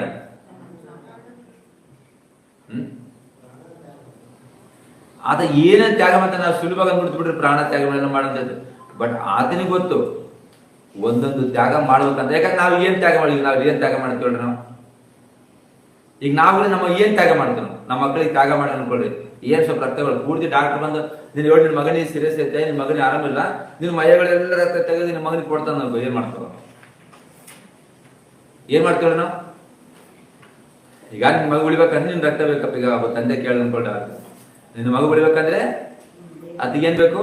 ರಕ್ತ ಬೇಕು. ಅದು ನಿನ್ನ ರಕ್ತನೇ ಬೇಕು. ಅದು ಎಷ್ಟು ಬೇಕು? ನಿನ್ನ ಮೈಗೆ ಎಲ್ಲ ತೆಗಿರ್ತಿ ಎಲ್ಲವೂ ಬೇಕು. ಕೊಡ್ತಾನೆ?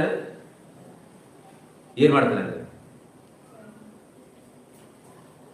ಏನ್ ಮಾಡ್ತಾನೆ? ನಿಮ್ಮ ಅದು ಏನ್ ಮಾಡ್ತಾನೆ? ಈಗ ನಿನ್ನ ಮಗ ಉಳಿಬೇಕು.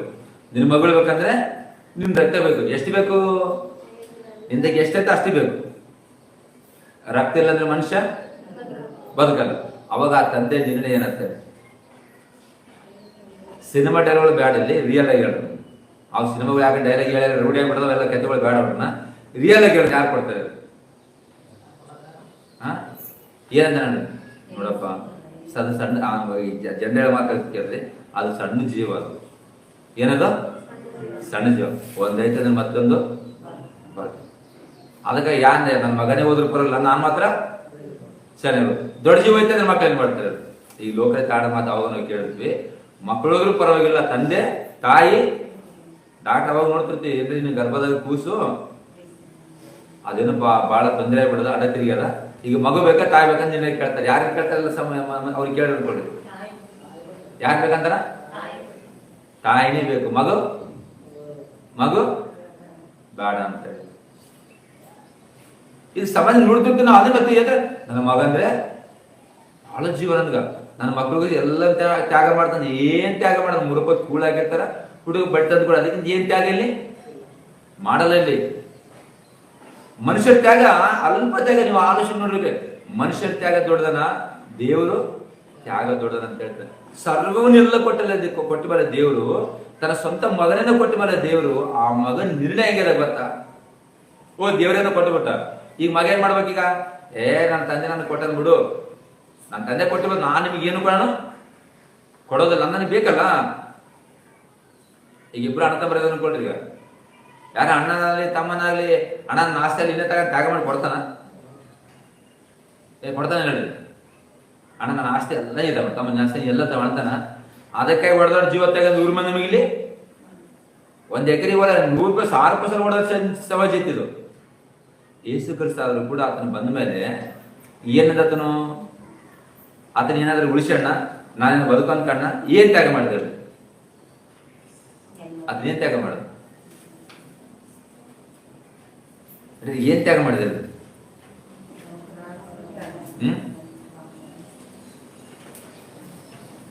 ಯೇಸು ಕ್ರಿಸ್ತ ಏನ್ ತ್ಯಾಗ ಮಾಡಿದ್ರಿ? ಏನ್ ತ್ಯಾಗ ಮಾಡಿ? ಪ್ರಾಣ ಮತ್ತೇನ್ ತ್ಯಾಗ ಮಾಡಿಲ್ಲ? ಪ್ರಾಣಂದೇ ತ್ಯಾಗ ಮಾಡಿದ ಅಂತ. ಏನು ಅನುಭವಿಸೇ ಇಲ್ಲ, ಆರಾಮಾಗಿದಾನ. ಒಂದ್ ದಿವಸ ಸಿಲಿಗ್ ತಗೊಂಡಾಗಿರೋದು, ಏನು ಅನುಭವಿಸಲಿಲ್ಲ.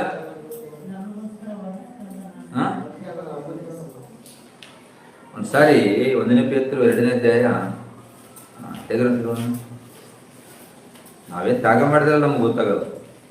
ಏದು ನಾವು ಇನ್ನೊಬ್ರು ತಿಂಬೋದೇ ಗೊತ್ತೋಳು ನಾವು ತ್ಯಾಗ ಮಾಡೋದು. 1 ಪೇತ್ರ 2ನೇ ಅಧ್ಯಾಯ 22ನೇ ವಚನ. ಆತನು ಯಾವ ಪಾಪವನ್ನು ಮಾಡಲಿಲ್ಲ. ಎದುಸಲೆಗೆ ಆತನು ಯಾವ ಪಾಪವನ್ನು ಮಾಡಲ್ಲ. ಎದುಸಲೆಗೆ ಆತ ಏನಾದ್ರು ಪಾಪ ಮಾಡಿದ್ರೆ ನಮ್ಮನ್ನ ಕಾಪಾಡೋದು ಮತ್ತೆ ಯಾರು? ಪಾಪ ಮಾಡಿರ್ತಕ್ಕ ನಾವು ಪಾಪ ಮಾಡಿರ್ತಕ್ಕ ನಮ್ಮನ್ನು ಉಳಿಸ್ಬೇಕಾಗಿ, ಪಾಪ ಮಾಡಿರ್ತಕ್ಕ ನಮ್ಮನ್ನು ಕಾಪಾಡೋದಕ್ಕಾಗಿ ಆತೇನ್ ಮಾಡಬಾರ್ದು? ಪಾಪ ಮಾಡಬಾರ್ದು. ನೀವು 1 ತಾಸು ಪಾಪ ಬಿಟ್ಟಿರೋ ನಂಬರ್ ನಾವೆಲ್ಲ ಸಮಾಜ ನಾವಿದೇ ಇರಲ್ಲ. 1 ತಾಸು ಪಾಪ ಬಿಟ್ಟಿರೋ ನಂಬರ್ ನಾವು ಒಂದೇ 1 ತಾಸು ಪಾಪ ಬಿಟ್ಟಿರೋ ಆತ ನಮ್ಮ ಕೈಲೆ ಹೇಳ್ರಿ. ಪಾಪ ಅಂದ್ರೆ ಹೇಳ್ರಿ, ಪಾಪ ಅಂದ್ರೆ ಸಮಾಜಕ್ಕೆ ಗೊತ್ತಿಲ್ಲ. ನಿಮಗೂ ನಮಗೇನು ಗೊತ್ತಾಗ್ತದೆ? ನಿಮಗೂ ನಮಗ್ ಗೊತ್ತಾಗ್ಬೇಕಂತಂದ್ರೆ ದೇವರೊಂದು ಆಲೋಚನೆಯಲ್ಲಿ ನಮ್ಮ ಬದುಕುಗಳು ಇರಬೇಕು. ಪರಿಶುದ್ಧನಾಗಿರ್ತಕ್ಕಂಥ ದೇವರೊಂದು ಮಾರ್ಗದಲ್ಲಿದ್ದರೆ, ಆತನ ಸರಿಯಾಗಿ ತಿಳ್ಕೊಂಡಿದ್ರೆ ಪಾಪ ಎಂತದ ನಮಗದು ಕಂಡು ಬರ್ತದೆ. ಇಲ್ಲ ನಮಗೂ ಪಾಪ ಅರ್ಥ ಆಗಲ್ಲ. ಏನಂತನ ಓದಪ್ಪ. ಆತನ ಯಾವ ಪಾಪವನ್ನು ಮಾಡಲ್ಲ. ಆತನ ಬಾಯಲ್ಲಿ ಯಾವ ವಂಚನೆಯೂ ಸಿಕ್ಕಲಿಲ್ಲ. ಏನ್ ಮಾಡಂತ್ರಿ? ಆತನ ಬಾಯಿಂದ ಯಾವ ವಂಚನೆ ಕೂಡ ಮಾತು ಸಿಗಲ್ಲ. ಆತನ ಬೈಯುವರನ್ನು ಆತನು ಪ್ರತಿಯಾಗಿ ಬೈಯಲಿಲ್ಲ. ನಿಮ್ಮ ಮಾತು ಕೇಳ್ತೀನಿ ನಾನು. ನಿಮ್ಗೆ ಯಾರನ್ನ ಬೈದಾರ ಅನ್ಕೊಳ್ರಿ, ನೀವು ಸುಮ್ಮನೆ ಇರ್ಬೇಕು. ಎಲ್ಲಿವರೆಗೂ ಸುಮ್ಮನೆ ಇರ್ತೀರ? ನೀವು ಯಾರನ್ನ ಬಯಕತ್ತ ಅನ್ಕೊಳ್ರಿ, ಎಲ್ಲಿವರೆಗೂ ಸುಮ್ಮನೆ ಇರ್ತೀರಿ ನೀವು? ಹೇಳ್ಕಮ್ಮ, ನೀವು ಯಾರೋ ಬಯಕತ್ತೀರಿ. ಎಲ್ಲಿವರೆಗೂ ತಡ್ಕತ್ತೀರಿ ನೀನು? 1 ತಾಸ ಬೇಡ, 1 ದಿನ ತಡ್ಕತ್ತೀನಿ. 2 ದಿನ 3 ದಿನ ನಾವು ನಿಂತ ನೋಡಿದೆ ನನಗ ಏನ್ ಒಂದ್ಸಲ ಆಯ್ತು, 1 ದಿನ ಆಯ್ತು, 2 ದಿನ 3 ದಿನ ಆಯ್ತು, 4 ದಿನಕ್ಕೆ ನಾನು ಇರ್ತೀನಿ ಅಂತ ಯಾರು ಏನಂತ ಜಲ್ದಿ ಅಂತ ಹೇಳಿ? ನಿಮ್ಗೆ ಯಾರನ್ನ ಬಯಕತ್ತಾರ ಅಂದ್ಕೊಳ್ರಿ. ಎಷ್ಟೊತ್ತು ಬೇಷ ಅಂತೀರಿ ನೀವು? ಎಷ್ಟೊತ್ತು ಬೇಷ ಅಂತೀರಿ? 1 ದಿವಸ ಬೇಷ ಅನ್ಕೊಳ್ರಿ, 2 ದಿನ 3 ದಿನ ಬೇಷ ಅಂತೀರಿ. ಪದೇ ಅನ್ಕೊಳ್ಳಿ. ಏನ್ ಮಾಡ್ತೀರಿ? ನಾವು ತಿರುಗಿ ಆದ್ರೆ ಇತೇನ್ ಮಾಡಿದಂತಿಲ್ಲ. ಆತನು ಬೈಯುವರನ್ನು ಆತನು ಪ್ರತಿಯಾಗಿ ಅಸಲು ಬೈಲಿಲ್ಲ. ಯಾಕೆ ಹೇಳ್ರಿ? ಎದಕ್ ಬೈಲಿ ಹೇಳ್ತಾನು? ಎದಕ್ ಬೈಲಿಲ್ಲ? ಯಾಕೆ ಆತ ಬಯಕ ಎಷ್ಟು ಅನೇಕ ಸಾರಿ ಬೈದಾರೆ. ಏನಂತ ಬೈದಾರ ಅಂದ್ರೆ ಇದನ್ನ ದೆವ್ವ ಹಿಡ್ದತನು ಅಂತ ಬೈದಾರ, ಸಂಬರಿ ಹಿಡ್ದತನಂತೂ ಬೈದಾರ, ಏನೆಲ್ಲ ಬೈದಾರ. ಆತ ಯಾಕೆ ಬೈಲಿಲ್ಲ? ಯಾಕೆ ಬೈಲಿರ್ತನೋ? ಬೈಲಾರ್ಲ ಒಂದು ತ್ಯಾಗ ಅದು. ಅಂದ್ರೆ ಒಬ್ರಿಗೆ ಬೈಬಾರ್ದಂತಂದ್ರೆ ಅದೇನತ್ತದು? ಒಂದು ತ್ಯಾಗ ಮಾಡ್ದಂಗೆ ಆಗ್ತಾರ. ಅದನ್ನ ಆತನು ಇವ್ರಿಗೆ ಅಸಲು ಬೈಲಿದೆ. ಎಲ್ಲಿವರೆಗೆ ಬೈದಾರತನ? ಆತನ ಈ ಭೂಮಿಯಲ್ಲಿ ಬಂದಲ್ಲಿಂದ ಹಿಡಿದು ಸಿಲಿಬಿಗೆ ಹಾಕುವವರೆಗೂ ಆತನು ಒಂದು ವಂಚನೆ ಕೂಡ ಸಿಗಲಿಲ್ಲ ಅಂತ. ಒಂದು ವಂಚನೆ ಕೂಡ ಅಂದ್ರೆ ಕುಳಿತಿ ಸಿಕ್ಕಿಲ್ಲ ಅಂತ. ವಂಚನೆಗಳು ಅಂದ್ರೆ ಏನಂತ ಮಗ? ಆತನ ಬಾಯಲ್ಲಿ ಯಾವ ವಂಚನೆ ಸಿಗಲಿಲ್ಲ ಅಂತ. ಯಾವ ವಂಚನೆ ಕೂಡ ಸಿಗಲಿಲ್ಲ ಅಂತ. ವಂಚನೆ ಅಂದ್ರೆ ಏನ್ ಹೇಳು? ನಮ್ಗೆ ಯಾರು ವಂಚನೆ ನಂಬದೇ ಗೊತ್ತಿಲ್ಲ. ನಮಗ ಅಸಲು ವಂಚನೆ ನಂಬದೇ ನಮಗ್ ಗೊತ್ತಿಲ್ಲ. ಅಂತ ಒಳ್ಳೇದಲ್ಲ. ವಂಚನೆ ಗೊತ್ತಿಲ್ಲ ಹೇಳ್ರಿ. ವಂಚನೆ ಅಂದ್ರೆ ಏನ್ ಹೇಳ್ರಿ? ಸ್ವಲ್ಪ ನೋಡಿ ಹೇಳ್ರಿ. ವಂಚನೆ ಅಂದ್ರೆ ಏನ್ ಹೇಳ್ರಿ?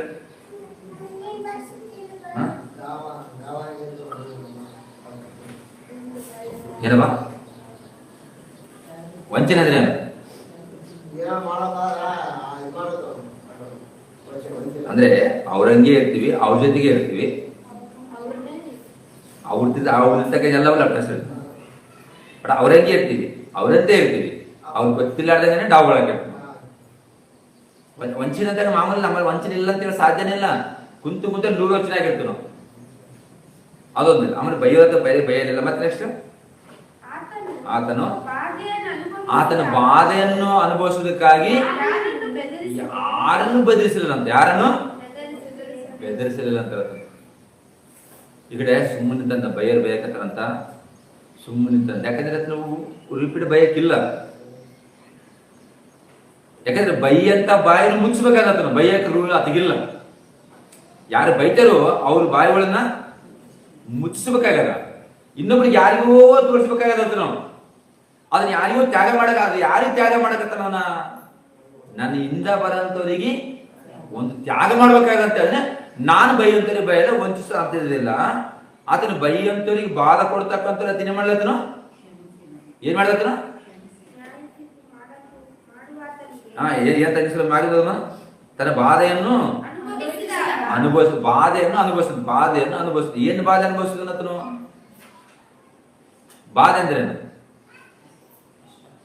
ಬಾಧೆಯನ್ನು ನೀವು ಬೇಸ್ ಗಮನಿಸ್ತಾರೆ. ನೀವು ಮನುಷ್ಯರ ತ್ಯಾಗ ದೊಡ್ಡದನ, ದೇವ್ರ ತ್ಯಾಗ ದೊಡ್ಡದನ ಅಂತಂದ್ರೆ, ದೇವರು ಮೊದಲೇ ಹೇಳ್ಬಿಟ್ಟ, ನಾನು ಯಾವುದು ನನ್ನ ಬಳಿಗೆ ಎಲ್ಲ ನನ್ನ ಮಕ್ಕಳಿಗೆ ನಾನು ಅದನ್ನ ಮಾಡಿ ಎಲ್ಲ ಕೊಟ್ಬಿಡಿ ಅಂತ. ನನ್ನ ತಕ್ಕಿರ್ತಕ್ಕ ಒಂದೇ ಒಂದು ಆಸ್ತಿ, ಅದು ನನ್ನ ಜೀವ, ಅದು ನನ್ನ ಪ್ರಾಣ, ಅದನ್ನೇ ನನ್ನ ಮಗನ ಇರ್ತಕ್ಕಂಥ ಯೇಸು ಕ್ರಿಸ್ತ ಆತನೇ ನನಗೆ ಕೊಟ್ಬಿಡಿ ಅಂತ ಮುಗಿದ. ಅಂದ್ರೆ ದೇವ್ರು ಎಲ್ಲವನ್ನು ಕೊಟ್ಟು ಒಬ್ಬಂಟಿಯಾಗಿ ಉಳ್ಕೋಣ. ದೇವರಿಗೆ ಎಲ್ಲವನ್ನು ಕೊಟ್ಟು ಅನಂತವಾಗಿ ಒಬ್ಬಂಟಿಗಾಗಿ ದೇವ್ರು ಉಳ್ಕೋಣ. ಇಲ್ಲಿ ಆದ್ರೆ ಈಗ ಬಂದಿರ್ತಾಗ ಒಬ್ಬ ವ್ಯಕ್ತಿ ಕೂಡ ಏನ್ರಿ ಏನೇನ್ ತ್ಯಾಗ ಮಾಡ್ತಾರ ನಮಗೋಸ್ಕರ. ಇಲ್ರಿ ಎಷ್ಟೊಂದು ಇಷ್ಟು ಗಮನದ ಆಲೋಚನೆ ಮಾಡೋದು. ನಮಗೋಸ್ಕರ ನೀವು ತಾನು ಬಯಸಿದ್ರು ಕೂಡ ನೀವು ಬೈದಿಲ್ಲ. ನಮಗೋಸ್ಕರ ತನ್ನ ಬಾಧನ ಅನುಭವಿಸಿದ್ರು ಇನ್ನೊಂದು ಬಾಧ ಮಾತ್ರ ಕೊಡಲಂತ, ಬಾಧ ಮಾತ್ರ ಕೊಡಲಂತ. ಏನಿಲ್ಲ ಬಾಧ ಮಾಡಿದ್ರು, ಏನ್ ಬಾಧ ಮಾಡಿದ್ರಿ? ನಾವು ಸುವರ್ತಿಯಲ್ಲಿ ನೋಡಿದಾಗ ಏನೇನು ಬಾಧ ಮಾಡಿದ್ರು ಅಂತಂದ್ರಿಗಿನ ಮಕ್ಕಕ್ಕ ಉಗಿದ್ರು, ಆತನಿಗೆ ಹೊಡೆದ್ರು, ಆತನ ಮುಳ್ಳಿನ ಕೆಟ್ಟ ಇಟ್ರು, ಅದು ಎಷ್ಟು ಚಿತ್ರಿಸಿ ಕೊಟ್ರು ಅಂತ ಹೇಳ್ತಾನ. ಅವೆಲ್ಲವನ್ನ ತ್ಯಾಗ ಮಾಡ ಯಾರಿಗೆ ತ್ಯಾಗ ಮಾಡ್ತಾನ? ಹೇಳ್ರಿ, ಎಷ್ಟೊಂದು ಪ್ರೀತಿ ಇದ್ರೆ ಆ ಮನಸ್ಸು ತ್ಯಾಗ ಮಾಡ್ತಾರೆ. ಇವತ್ತು ಸಮಾಜ ತಿಳಿಯಾಡ್ತಕ್ಕಂಥ ಈ ಸಮಾಜ ಅಂತದ ತಂದೆ ತಾಯಿನೇ ದೇವರು.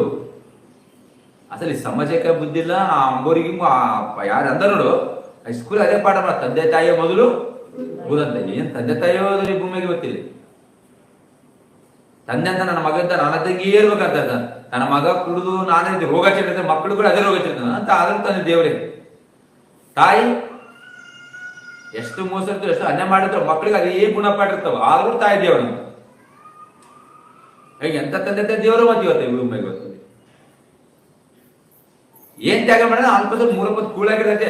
5 ವರ್ಷ 10 ವರ್ಷ ಕೂಳಾಗಿ ಅಂತಾರ, ನಿನ್ನ ಜೀವ ಬಿಡ್ತೀರಲ್ಲ, ಸಲಬೇಕು ನಾನು ನೋಡ್ಕೊಂಡು ಅಂತಿರ್ತಾರೆ. ಏನ್ ತ್ಯಾಗ ಮಾಡಿದ್ರು, ಏನ್ ದುಡ್ರು ಮಾಡಿದ್ರು ಗೊತ್ತಿಲ್ಲ. ಅವ್ನ್ ಸಾಯವರೆಗೆ ಅಂತ ಮಕ್ಕಳನ್ನ ಪೀಡಿಸಿರ್ತಾರ, ನಮಗ್ ಕೊಡ್ಬೇಕಂತ ಹೇಳಿ. ಮತ್ತೆ ಇಲ್ಲಿ ದೇವ್ರು ಮಾಡ್ತಕ್ಕಂತ ಆಗಿಲ್ಲ ಇವತ್ತು, ಯೇಸು ಕ್ರಿಸ್ತ ಮಾಡ್ತಾ ಆಗಿಲ್ಲ ಇವತ್ತು.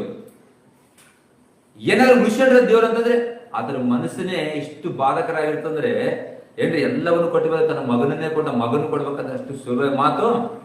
ಎಷ್ಟು ದುಃಖ ಆಗ್ಯದೋ, ಎಷ್ಟು ಬಾಧ ಆಗ್ಯದೋ ದೇವ್ರಿಗೆ ಗೊತ್ತದ, ನಮ್ಗೆ ಗೊತ್ತಾಗಲ್ಲ ಅದನ್ನ. ಏನ್ರಿ, ಆದ್ರೂ ಕೂಡ ಅವೆಲ್ಲ ತ್ಯಾಗ ಕೊಟ್ಮೇಲೆ ಇದನ್ನ ಒಂದೊಂದು ತ್ಯಾಗ, ಯೇಸು ಕ್ರಿಸ್ತ ಮಾಡಿದ ತ್ಯಾಗ ಏನ್ ಬಿಡ್ರಿ ಅಂದ್ರೆ, ನನ್ನ ಜೀವಿತವನ್ನು ಇನ್ನೊಬ್ಬರಿಗಾಗಿ ನಾನು ಕೊಟ್ಟೆನು ಅಂತ ಹೇಳ್ತಾನೆ. ಏನ್ ಕೊಟ್ಟೆ ಪ್ರಭು ನೀನಂತಂದ್ರಿಗಿನ, ನನ್ನಲ್ಲಿರ್ತಕ್ಕಂಥ ರಕ್ತವನ್ನೇ, ನನ್ನ ಪ್ರಾಣವನ್ನೇ, ನನ್ನ ಶರೀರವನ್ನೇ ಎಲ್ಲ ಬಿಡಿ. ನಿಮ್ಸಲೆ ನಾನು ಬಯದು ಬಿಟ್ಟಿನಿ, ನಿಮ್ಸಲೆ ವಂಚಿ ಎಲ್ಲ ಬಿಟ್ಟಿಲ್ಲ. ಆಸೆ ನನ್ನ ಅವಮಾನ ಮಾಡಿದ್ರೆ ನಾನು ಸಹಿಸ್ಕೊಂಡೆ, ನಿಮ್ಸಲೆಗೆ ನನ್ನ ಎಷ್ಟು ನನ್ನ ಶರೀರ ಬಾಧ ಬಂದ್ರು ಕೂಡ ಅದು ನಿಮ್ಗೋಸ್ಕರ ಅಂತ ಹೇಳ್ತಾನ. ನಾನು ಯೇಸು ಕ್ರಿಸ್ತ ಏನಾದ್ರು ತನ್ನ ಬಗ್ಗೆ ಇಟ್ಕೊಳ್ಳೋಣ, ನನಗೆ ಬೇಕು ಏನಂತ ತಿಳಿಸಿನ ಏನು ಇಲ್ಲ ರೀ, ಎಲ್ಲವನ್ನು ಬರೀ ಕೇಳೋದನ್ನ ನೀವೆಲ್ಲ ನೋಡ್ರಿ. ಅದಕ್ಕೆ ಕೆಲವು ವಿಷಯದ ಏನಾದ್ರು ಯೇಸು ಕ್ರಿಸ್ತ ಏನಂತಂದ್ರೆ, ಆಕಾಶದ ಪಕ್ಷಿಗಳು ಕೂಡ ಏನದವ ಕೂಡದವ. ಆಕಾಶದ ಪಕ್ಷಿಗಳು ಕೂಡ ಗೂಡದ ಇಲ್ಲ ಅಂತ ಹೇಳ್ತಿಲ್ಲ. ನರಿಗಳು ಕೂಡ ಅವಕ್ಕೂ ಜಾಗ ಅದಾವ, ಎಲ್ಲರೂ ಜಾಗ ಅದ. ನನಗೇನಿಲ್ಲ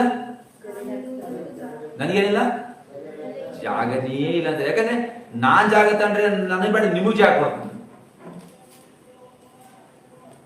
ಅಂದ್ರೆ ಯೇಸು ಕ್ರಿಸ್ತು ಇರಂತ ಜೀವಿತದಲ್ಲಿ ಏನ್ ಮುಳಿಸ್ಕೊಂಡ, ಏನ್ ಮಾಡಿಕೊಂಡ್ರೆ ತನ್ನ ಬಳಿಗೆ ಏನು ನಮಗ್ ಕಾಣಿಸ್ತಾ ಇಲ್ಲ.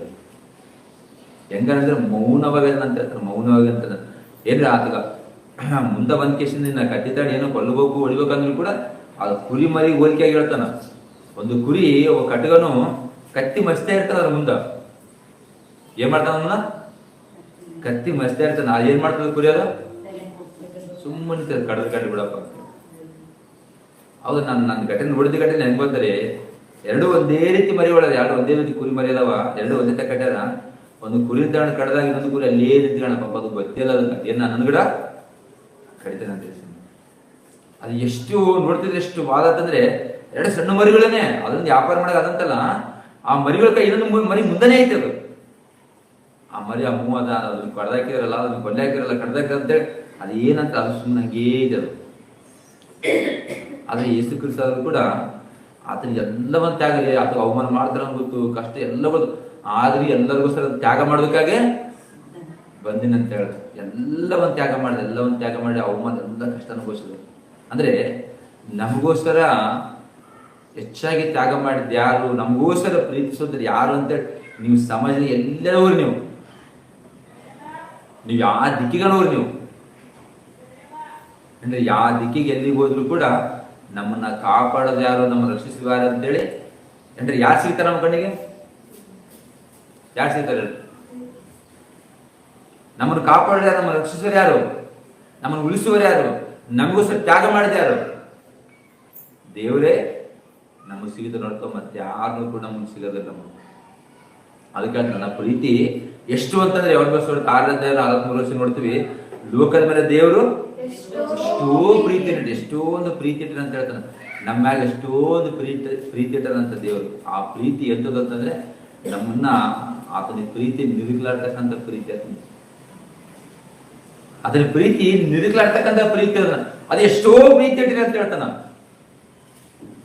ಅಂದ್ರೆ ಈ ಸಮಾಜದಲ್ಲಿ ನಾವು ಕೇವಲ ಮನುಷ್ಯರ ದೃಷ್ಟಿಯಲ್ಲಿ ನೋಡಬಾರ್ದು. ನಾವು ಒಂದು ಸಾರಿ ದೇವರು ಮಾಡಿರ್ತಕ್ಕ ತ್ಯಾಗವನ್ನು ನೋಡಿದ್ರೆ ನಮ್ಮ ಮನಸ್ಸು ಅವಾಗಾಡ್ತದೆ, ಹೌದಲ್ಲ ಅಂತ. ಎಲ್ಲ ವಂಚಿಸ ನಟನೆ ಇವತ್ತ ಮನುಷ್ಯರ ಪ್ರೀತಿ ಬರೇ ವಂಚಿಸುವುದು, ಬರೀ ನಟನೆ ಪ್ರೀತಿ ಅಲ್ಲ, ಆಟ ಶಾಸ್ತ್ರದಲ್ಲ ರೀ. ನನ್ನ ಮಗಳ ಮೇಲೆ ನಿಜವಾದ ಪ್ರೀತಿ ಎಲ್ಲ ನೆನಪೆ ಸುಮ್ಮುವ, ಅದು ಮನುಷ್ಯರ ಒಂದು ಸ್ವಭಾವ ಬೆಳೆಬಿಡ್ತದ. ಆದ್ರೆ ದೇವರ ಪ್ರೀತಿ ಅಂಥದ್ದಲ್ಲ. ದೇವರ ಪ್ರೀತಿ ಅದು ನಮ್ಮ ನಿಜವಾಗ್ಲೂ ನಮ್ಮನ್ನು ಕಾಪಾಡ್ತಕ್ಕಂಥದ್ದು, ನಿಜವಾಗ್ ನಮ್ಮನ್ನ ಉಳಿಸುವಂಥದ್ದು, ನಿಜವಾಗ್ ನಮ್ಮನ್ನ ಒಂದು ಉನ್ನತ ಅಂತಕ್ಕಂಥ ಆ ದೇವರ ಪ್ರೀತಿ ಇರೋದು. ಅದಕ್ಕೆ ಯೇಸು ಕ್ರಿಸ್ತ ತನ್ನ ಬಂದಿರ್ತಕ್ಕಂಥ ಎಷ್ಟೋ ಶ್ರಮಗಳು, ಕಷ್ಟಗಳು, ಬಾಧವನ್ನು ಕೂಡ ಎಲ್ಲವೂ ನಿಮಗೆ ತ್ಯಾಗ ಮಾಡಂತ ಹೇಳ್ತಾನೆ. ಅದು ಏನೋ ಸಣ್ಣ ತಪ್ಪು ಮಾಡಿದ್ರೆ ನಮಗ್ ಮಿಸ್ಟೇಕ್ ಇಲ್ಲಿ ಏನು, ನಾವೇನ ಅದ್ರ ಏನೋ ಸ್ವಲ್ಪ ಏನೋ ತಪ್ಪು ಮಾಡ್ಕೊಳ್ರಿ, ಯಾರಿಗೆ ಪ್ರಾಬ್ಲಮ್ ಅದು, ಯಾರಿಗೆ ನಷ್ಟ ಅದು? ನಿಮ್ಗೆ ಅರ್ಥ ಮಾಡ್ಕೊಳ್ರಿ. ನಾವು ಬಸ್ಸಲ್ಲಿ ಪ್ರಯಾಣ ಮಾಡ್ತಾ ಇರ್ತೀವಿ, ಎಲ್ಲರೂ ಆನಂದವಾಗಿರ್ತೀವಲ್ಲ, ಸುಖವಿರ್ತೀವಿ. ಬಸ್ ನಡೆಸೋ ಡ್ರೈವರ್ ಕೂಡ ಹೆಂಗಿರ್ತಾನ? ಬಸ್ ನಡೆಸೋ ಡ್ರೈವರ್ ಹೆಂಗಿರ್ಬೇಕು? ಅದು ನಮಗೆ ಸುಖ ಆಗಿದ್ದು ನಡೀತದನ? ನಮಗೆ ನಿದ್ದೆ ಮಾಡಿ ನಡೀತಾನ? ನಡೀರಿ. ಯಾಕಂದ್ರೆ ನಮ್ಮೆಲ್ಲರ ಜೀವ ಯಾರಿಗಾಗಿರ್ತದ? ಆತನ ಕೈಗನೇ ಇರ್ತದೆ. ಆದ್ರೆ ಯೇಸು ಕ್ರಿಸ್ತ ಯಾಕೆ ಆತನ ಮಾಡಂತಂದ್ರೆ ನಮ್ಮ ಜೀವಿತದಲ್ಲಿ ಯಾರಿಗಾಗೈತೆ? ಆತನ ಕೈ. ಯಾಕಂದ್ರೆ ಆತನ ನಮಗ್ ಕೊಟ್ಟನ ಹೊರತು ನಮಗೋಸ್ಕರ ಬಾಧ ಅನ್ಸೊರ್ತು ನಮ್ಗೆ ಯಾರು ಬಾಧ ಕೊಡೋಣ ಮನಸ್ಸು ಆತಂದು ಅಲ್ಲದ. ಒಬ್ಬರಿಗೆ ಬಾಧ ಪಡಿಸೋದ ಮನಸ್ಸು ಗುಣ ಆತಂದು ಅಲ್ಲದ ತಂದು ನಮಗೋಸ್ಕರ ಕೊಡುವಾತ, ನಮಗೋಸ್ಕರ ತ್ಯಾಗ ಮಾಡ್ತಕ್ಕಂಥ. ಅದಕ್ಕಾಗ್ತಾನೆ ಬೈಯವರಂತ ಪ್ರತಿಯಾಗಿ ನಾವು ಕೇಳೋದು.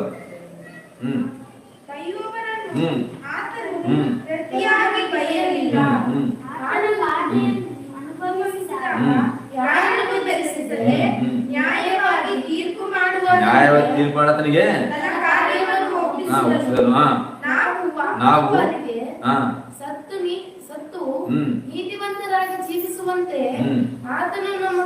ಆತ ನಮ್ಮ ಪಾಪಗಳನ್ನು ತಾನೇ ತನ್ನ ದೇಹದಲ್ಲಿ ಒತ್ತುಕೊಂಡು ಮರಣ ಕಂಬವನ್ನೇ ಏನ್ ತ್ಯಾಗ ಮಾಡಂದ್ರೆ ಏನ್ ಹೊತ್ಕೊಂಡು ಆತನ ನಮ್ಮ ಮೇಲೆ ಯಾರ ಪಾಪ ಇರಬೇಡ, ಯಾರ ಮೇಲೆ ಪಾಪ ಇರಬೇಡ ಅಂತೇಳಿ ಆ ಪಾಪವನ್ನತನು ಏನ್ ಮಾಡಂತ ಒತ್ತುಕೊಂಡು ಕೇಶದಿಂದ ಮರಣ ಕಂಬವನ್ನು ಏರಿದನಂತ. ಈ ಕಡೆ ಎಲ್ಲಿ ಆತನ ಜೀವಿತ ಹೆಂಗೈತಿ ನೋಡು, ಆ ಜೀವಿತ ಹೆಂಗೈತಿ ನೋಡು. ನಮ್ಮನ್ನು ಕಾಪಾಡದಲ್ಲದ, ನಮ್ಮ ಉಳಿಸೋದಲ್ಲದ, ನಮ್ಮನ್ನು ಹೆಂಗಂದ್ರೆ ನಮ್ಮ ಪಾಪವೆಲ್ಲ ಆತನ ಒತ್ಕೊಂಡು ಹೋಗ್ಬೇಕಂತ. ಯಾರು ತಗೊಂಡ್ಬೇಕಂತ? ಯಾರು ತಗೊಂಡ್ಬೇಕು? ನಮ್ಮ ಪಾಪ ಯಾರು ತಗೊಂಡೋಗ್ಬೇಕು? ಆತನ ಒತ್ಕೊಂಡು. ಅಂದ್ರೆ ಪಾಪ ಅಂದ್ರೆ ನೀವ್ ಏನ್ ಕಲೆಕ್ಷನ್ ಮಾಡ್ರಿ, ಪಾಪ ಅಂತ ಏನ್ ಹೇಳ? ನಮ್ಮ ಅನ್ಯಾಯ ಮಾಡುದು, ಮೋಸ ಮಾಡುದು, ಲೋಕದಲ್ಲಿ ಕಾಣ್ಕೊಂಡೆಲ್ಲ ಓದಿಸಿವಲ್ಲ, ಆ ಓಸು ಭಯಂಕರ ಇರ್ತಕ್ಕಂಥ ಎಲ್ಲ ಪಾಪವನ್ನು ಆತನು ಒತ್ತುಕೊಂಡು ಕೇಸಿಂದ ಆ ಮರಣ ಕಂಬವನ್ನು ಏರಿದಂತೆ, ಮರಣ ಕಂಬವನ್ನು ಏರಿದಂತೆ. ಎಷ್ಟೊಂದು ತ್ಯಾಗ ಮಾಡೋದು ಹೇಳೋದು. ದೇವ್ರ ತ್ಯಾಗ ದೊಡ್ಡದು, ಯೇಸು ಕ್ರಿಸ್ತ ತ್ಯಾಗ ದೊಡ್ಡದು. ಇವರಿಬ್ಬರ ತ್ಯಾಗದಲ್ಲಿ ಯಾರ ಮನುಷ್ಯರ ತ್ಯಾಗ ತಗೋಣ, ಹೊಂದಾಣಿಕೆ ಮಾಡೋಣ. ಇವರಿಬ್ಬರ ತ್ಯಾಗದಲ್ಲಿ ಯೇಸು ಕ್ರಿಸ್ತ ಮಾಡಿದ ತ್ಯಾಗ ಏನೈತೆ ನೋಡು, ಆ ತ್ಯಾಗ ಮುಂದ ಇವತ್ತು ಸಮಾಜದಲ್ಲಿ ನನ್ನವ್ರ ಮೇಲೂ ಅಂತ ಹೇಳ್ತಾರ ನೋಡ್ರಿ. ಈ ಕೆಲಸ ಬರೋ ದರ್ದಿ ಆ ಫಿಲ್ಮ್ ತೋರಿಸ್ತಾ ಇವು. ನಾನು ಹಂಗೆ ಕೆಲಸಿಲ್ಲ, ಅವು ಹೊಟ್ಟೆ ತಿಪ್ಲೆ ಅವು ಮಾಡಿರ್ತಾವ ಅಂತ ನಟನೆ ಜೀವನ ಮಾಡ್ತಾ ಬದುಕಿತ್ತು. ಇವರು ನಾನು ಯಾರಂತ ಇವ್ರು ಯಾರಂತಿದ್ನ ಅಧಿಕಾರಿ, ನಮ್ಮ ಅಧಿಕಾರಿ ಅಂತಾನ, ನಮ್ಮಿವ್ರು ಅಂತ ಹೇಳ್ತಾನ. ಈ ಎಲ್ಲ ಲೋಕಸಭೆ 4 ಡೈಲಾಗ್ ಮಾತಾಡ ಅನ್ಕೊಡ್ರಿ, ಯಾವನ್ನ ಮಾತಾಡ ಅನ್ಕೊಡ್ರಿ, ಅವ್ರಿಗೆ ಅವೇ ಮೇದ ಕಾಣ್ತಾವ. ನಿಜವಾಗ್ಲೂ ಹೇಳ್ತಂದ್ರೆ ನಮ್ಮ ನಿಜವಾದ ಪ್ರಾಣ ಅಂದ್ರೆ ನಮ್ಮನ್ನು ಉಳಿಸ್ತಕ್ಕಂಥದ್ದು, ನಮ್ಮನ್ನು ಪಾಪನ ಹೊರತಕ್ಕಂಥದ್ದು ಯಾರತನು? ಯೇಸು ಕ್ರಿಸ್ತ ಒಬ್ಬಂತನು. ಎಲ್ಲವನ್ನು ಸಹಿಸಿ ಕ್ಯಾರೆಕ್ಟರ್ ಗುಣ ಅಂತಂದಿರತನು. ನಮ್ಮ ಸೊಲಗೆ ಎಲ್ಲ ಪ್ರತಿಯೊಂದು ಸಹಿಸಿಕೊಳ್ಳೋದು ಅಂದಂತನ. ನಿಮ್ಮ ಪಾಪವನ್ನು ನಾನು ತಿಳ್ಕೊಂಡು ಮರಣ ಕಂಬವನ್ನು ಹೊರಂತೇಳಿ ಯಾರಿಗೆ ನೋಕಿಸಿದ ಅಧಿಕಾರಿ ಎಮ್.ಎಲ್.ಎ ನಮ್ಮ ಪಾಪ ತಗೊಂಡೋಗಂದ್ರೆ ಏನಂತ ಹೇಳೋದು? ನಾವು ನಂಬರಲ್ಲ ಕೆಲಸ ಬರೋ ಸಿನಿಮಾ ಆಕ್ಟರ್ ಹಿಡಿಯೋ ನೋಡ್ತೇವೆ ನಾವು. ಅವ್ನು ಹೋಗಿ ಹೇಳ್ರಿ ಕತೆಕಾಯನಿಗೆ, ನಮ್ದೆಲ್ಲ ಕಷ್ಟ ಬೇಡ, ಪಾಪ ಬೇಡ ಬಿಡ್ರಿ, ನಮ್ದೆಲ್ಲ ಕಷ್ಟ ಐತೆ, ನಿನ್ನ ಕಷ್ಟ ನನ್ನ ಕಷ್ಟ ನೀವು ಹೊರ ಅಂತ ಹೇಳ್ರು. ನನ್ನ ಕಷ್ಟ ಐತೆ, ಆ ಕಷ್ಟ ಏನ್ ಮಾಡ್ಬೇಕು? ನೀನು ಹೊರ ಅಂತ ಹೇಳ್ರಿ. ಏನ್ ಮಾಡ್ತಾನ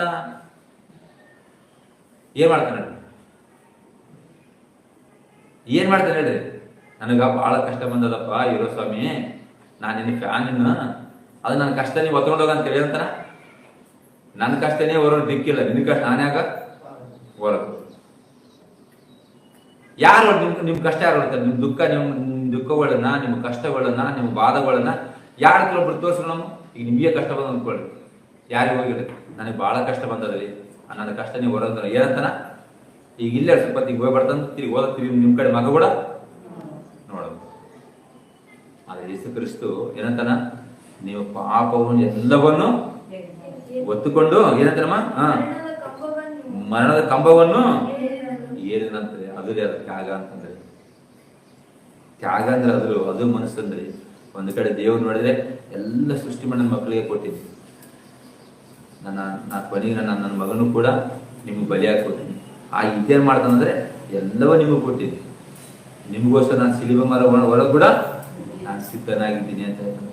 ಸಿಲಿಬೆ ಮೇಲೆ ಸಹಾಯಕ್ಕೂ ಸಿದ್ಧವಾಗಿದ್ದೀನಿ, ನಿಮಗೋಸ್ಕರ ಅವಮಾನ ಪಡಿಸೋಕ್ಕೂ ಸಿದ್ಧವಾಗಿದ್ದೀನಿ, ನಿಮ್ಮ ಪಾಪನ ಹೊರಗೆ ಕೂಡ ನಾನು ಸಿದ್ಧವಾಗಿದ್ದೀನಿ ಅಂತ ಹೇಳ್ತಾನೆ. ಕೆಳಗೋದ ಮಗನ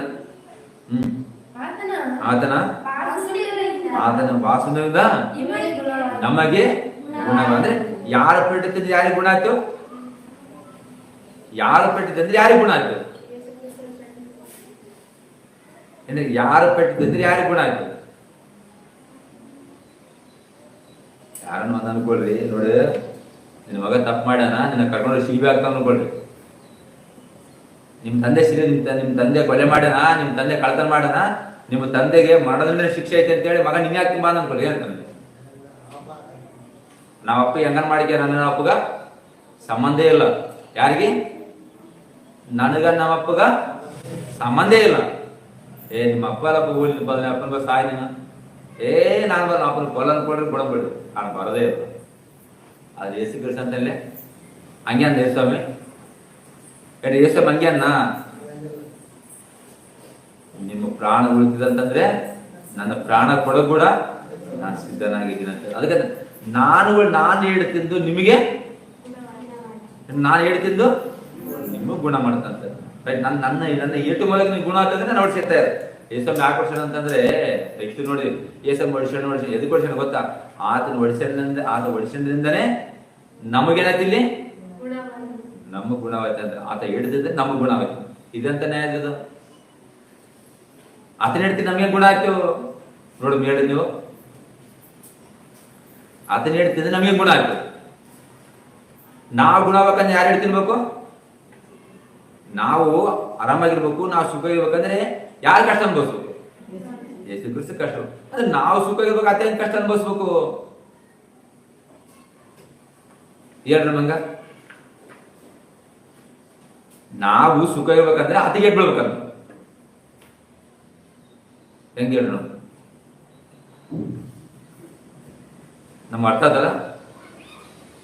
ನಮ್ಮ ಗಾಯ ಮಾಡ್ಬೇಕಂದ್ರೆ ಆತಗೆ ಹಿಂಸೆ ಮಾಡ್ಬೇಕಂತ.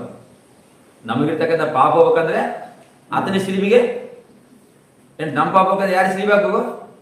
ಆತನ ಸಿಲಿಬೇಕು. ಆದ್ರೆ ನಮ್ಮ ಪಾಪ ನಾವು ತೆಗೋಬೇಕ, ಆತ ತೆಗಿಬೇಕ? ನಮ್ಮ ಪಾಪ ನಾವು ತೆಗೋಬೇಕ, ಆತ ತೆಗಿಬೇಕ? ಅದೇನು ಗೊತ್ತ, ನಿಮಗೆ ಬಾಧ ಪಡ್ಸಕ್ ನನಗ ಮನಸ್ಸಿಲ್ಲ ಅಂತ. ನೀವು ಚೆನ್ನಾಗಿದೆ, ನೀವು ಸಂತೋಷ ಆಗಿದೆ, ನಾನ್ ದುಃಖ ಅನುಭವಿಸ್ಬೇಕು, ನೀವು ಸಂತೋಷ ಆಗಿದೆ. ನಾನು ಹೇಳ್ತಿದ್ದೆ ನಿಮ್ಮ ಗುಣ ನಿಜವಾದ ಮನ್ಸಿಗೆ ಮಾತ್ರ ಅರ್ಥ ಆಗ್ತದ. ನಾವು ಇನ್ನೊಬ್ರಿಗೆ ಗಾಯ ಅನ್ಕೋ ಇವ್ರು ಇಲ್ಲ ಹೇಳ್ತಿರ್ತಾರೆ. ಅದಕ್ಕೆ ಹೇಳಿ ನಾವು ಫಿಲ್ಮ್ ಮಾಡ್ತಿರ್ತೀವಿ. ನಾವು ಅದು ಡೂಪ್ಲಿಕೇಟ್ ಸಿನಿಮಾ ತೋರಿಸಿದ್ರೆ ಕುಂತ ಆಡ್ತಿರ್ತಾರಲ್ಲಿ.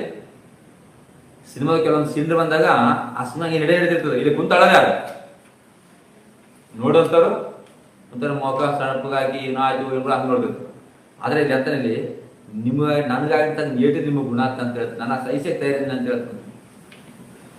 ಏನಾದ್ರೂ ಕೂಡ ನೀವು ಎಕ್ಕಡೆ ಏನು ಆಲೋಚನೆ ಮಾಡಿದ್ರು ಕೂಡ ನಮ್ಮನ್ನು ಅಧಿಕವಾಗಿ ಪ್ರೀತಿ ಮಾಡೋರು ಅಂಡ್ ನಮ್ಮನ್ನ ನಡೆಸುವವರು, ನಮ್ಮನ್ನಾಗಿ ಪ್ರಾಣ ಕೊಟ್ಟು ಯಾರಂದ್ರೆ ಅದು ದೇವರೇ ಹೊರತು ಅದು ಯೇಸು ಕ್ರಿಸ್ತ, ಮತ್ತೆ ಯಾರು ಕೂಡ ನಮಗೆ ಸಿಗದ. ಈ ಲೋಕ ಶರೀರ ಸಂಬಂಧಿಗಳು ಬಂಧು ಬಳಗ ಎಲ್ಲ ತಾತ್ಕಾಲಿಕ, ಎಲ್ಲ ತಾತ್ಕಾಲಿಕ ನಿಷ್ಪ್ರಯೋಜನ. ಹೆಸರಿಗೆ ಮಾತ್ರ ಅಪ್ಪ ಅಮ್ಮ ಮಕ್ಕಳು ಅಣ್ಣ ಸಂಬಂಧರು ಬಂಧು ಬಳಗ ಎಲ್ಲರೂ ಇದು 4 ದಿನ ಜೀವಿತ ಯಾತ್ರೆ ಅಷ್ಟೇ ಇವು. ನಿಜವಾದ ನಮ್ಮ ಜೀವಿತನ ಉದ್ಧಾರ ಮಾಡುವಂಥವ್ರು, ನಮ್ಮನ್ನು ಕಾಪಾಡುವಂಥವ್ರು, ಎಲ್ಲವನ್ನ ತ್ಯಾಗ ಮಾಡ್ತೀವಿ ಯಾರು ಅಂತಂದ್ರೆ ಈ ಭೂಮಿ ನಮ್ಮ ಕಣ್ಣಿಗೆ ಕಾಣದ ಒಬ್ಬತನೂ ಯೇಸು ಕ್ರಿಸ್ತರು ಮಾತ್ರ ನಮ್ಮ ಕಣ್ಣಿಗೆ ಕಾಣಿಸ್ತಾರೆ. ಪ್ರಿಯರಂತ ನಾನು ಆಲೋಚನೆ ಮಾಡ್ರಿ, ನಮ್ಮನ್ನು ಯಾರು ಪ್ರೀತಿ ಮಾಡ್ತಾರ, ನಮ್ಮನ್ನು ಯಾರು ಹೆಚ್ಚಿಗೆ ಕಾಪಾಡ್ತಾರ ಅಂತಂದ್ರೆ ದೇವರೇ ಹೊರತು ಮನುಷ್ಯರು ಯಾರು ಕೂಡ ಅಲ್ಲ. ಒಂದ್ಸಲ ನೋಡ್ರಿ ಅಂತ ದೇವ್ರು, ನಾನು ಏನು ಉಳಿಸ್ಕೊಂಡಿಲ್ಲ, ಎಲ್ಲ ತ್ಯಾಗ ಮಾಡ್ಕೊಟ್ಟಿನಿ. ಕೊನೆ ನನ್ನ ಮಗನು ಕೂಡ ನಾನು ಕೊಟ್ಟಿನಿ. ಆ ಮಗನು ಅಂತಂದ್ರೆ ನಾನೇನು ಉಳಿಸ್ಕೊಂಡು ಎಲ್ಲ ನಿಮಗೆ ಕೊಡಿದಂತ. ದೇವ್ರ ಮನಸ್ಸು ನಮಗೆ ದೇವರು ಕೊಟ್ಟಿದ್ದಾಗ ನಮಗೆ ಯೇಸು ಕ್ರಿಸ್ತ ನಮಗೆ ಯೇಸು ಕೊಟ್ಟರೆ ನಮಗೆ ಅಲ್ಲಿಗೆ ಪರಿಶುದ್ಧ ಆತ್ಮಗಳು ಇವತ್ತಿಗಾದ್ರೂ ಕೂಡ ನಮಗೋಸ್ಕರ ಚಿಂತೆ ಮಾಡ್ತಾನಂತ.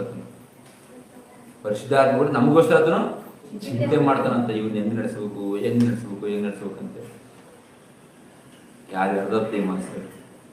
ನೀವು ಆಲೋಚನೆ ಮಾಡಿ ನಿರ್ಣಯ ತೆಕ್ಕೊಡ್ರಿ. ಅಂದ್ರೆ ದೇವರ ಪ್ರೀತಿ ದೊಡ್ಡದನ, ಮನುಷ್ಯರ ಪ್ರೀತಿ ದೊಡ್ಡದನ ಅಂತ. ಮನುಷ್ಯರ ಸಂಬಂಧ ದೊಡ್ಡದನ, ದೇವರ ಸಂಬಂಧ ದೊಡ್ಡದ್ರೆ ನಮ್ಮ ಶಾಶ್ವತ ಸಂಬಂಧ, ಶಾಶ್ವತ ದೇವರೇ ನಮಗೆ ದಿಕ್ಕು. ಆತನ ಬಿಟ್ರೆ ಮತ್ತೆ ಯಾರು ಕೂಡ ನಮಗಿಲ್ಲ. ಕಣಮುಚ್ಚಲು ಪ್ರಾರ್ಥನೆ ಮಾಡ್ಕೊಂಡು, ಪರಿಶುದ್ಧನು, ಪ್ರೇಮ ಸ್ವರೂಪನು, ಸರ್ವೋನ್ನತನು, ಸರ್ವಶಕ್ತನಾಗಿರ್ತಕ್ಕಂಥ ದೇವರೇ, ಮತ್ತೊಂದು ಸಾರಿ ತಂದೆ ನಾವು ಸ್ತುತಿ ಸ್ತೋತ್ರ ತಂದೆ.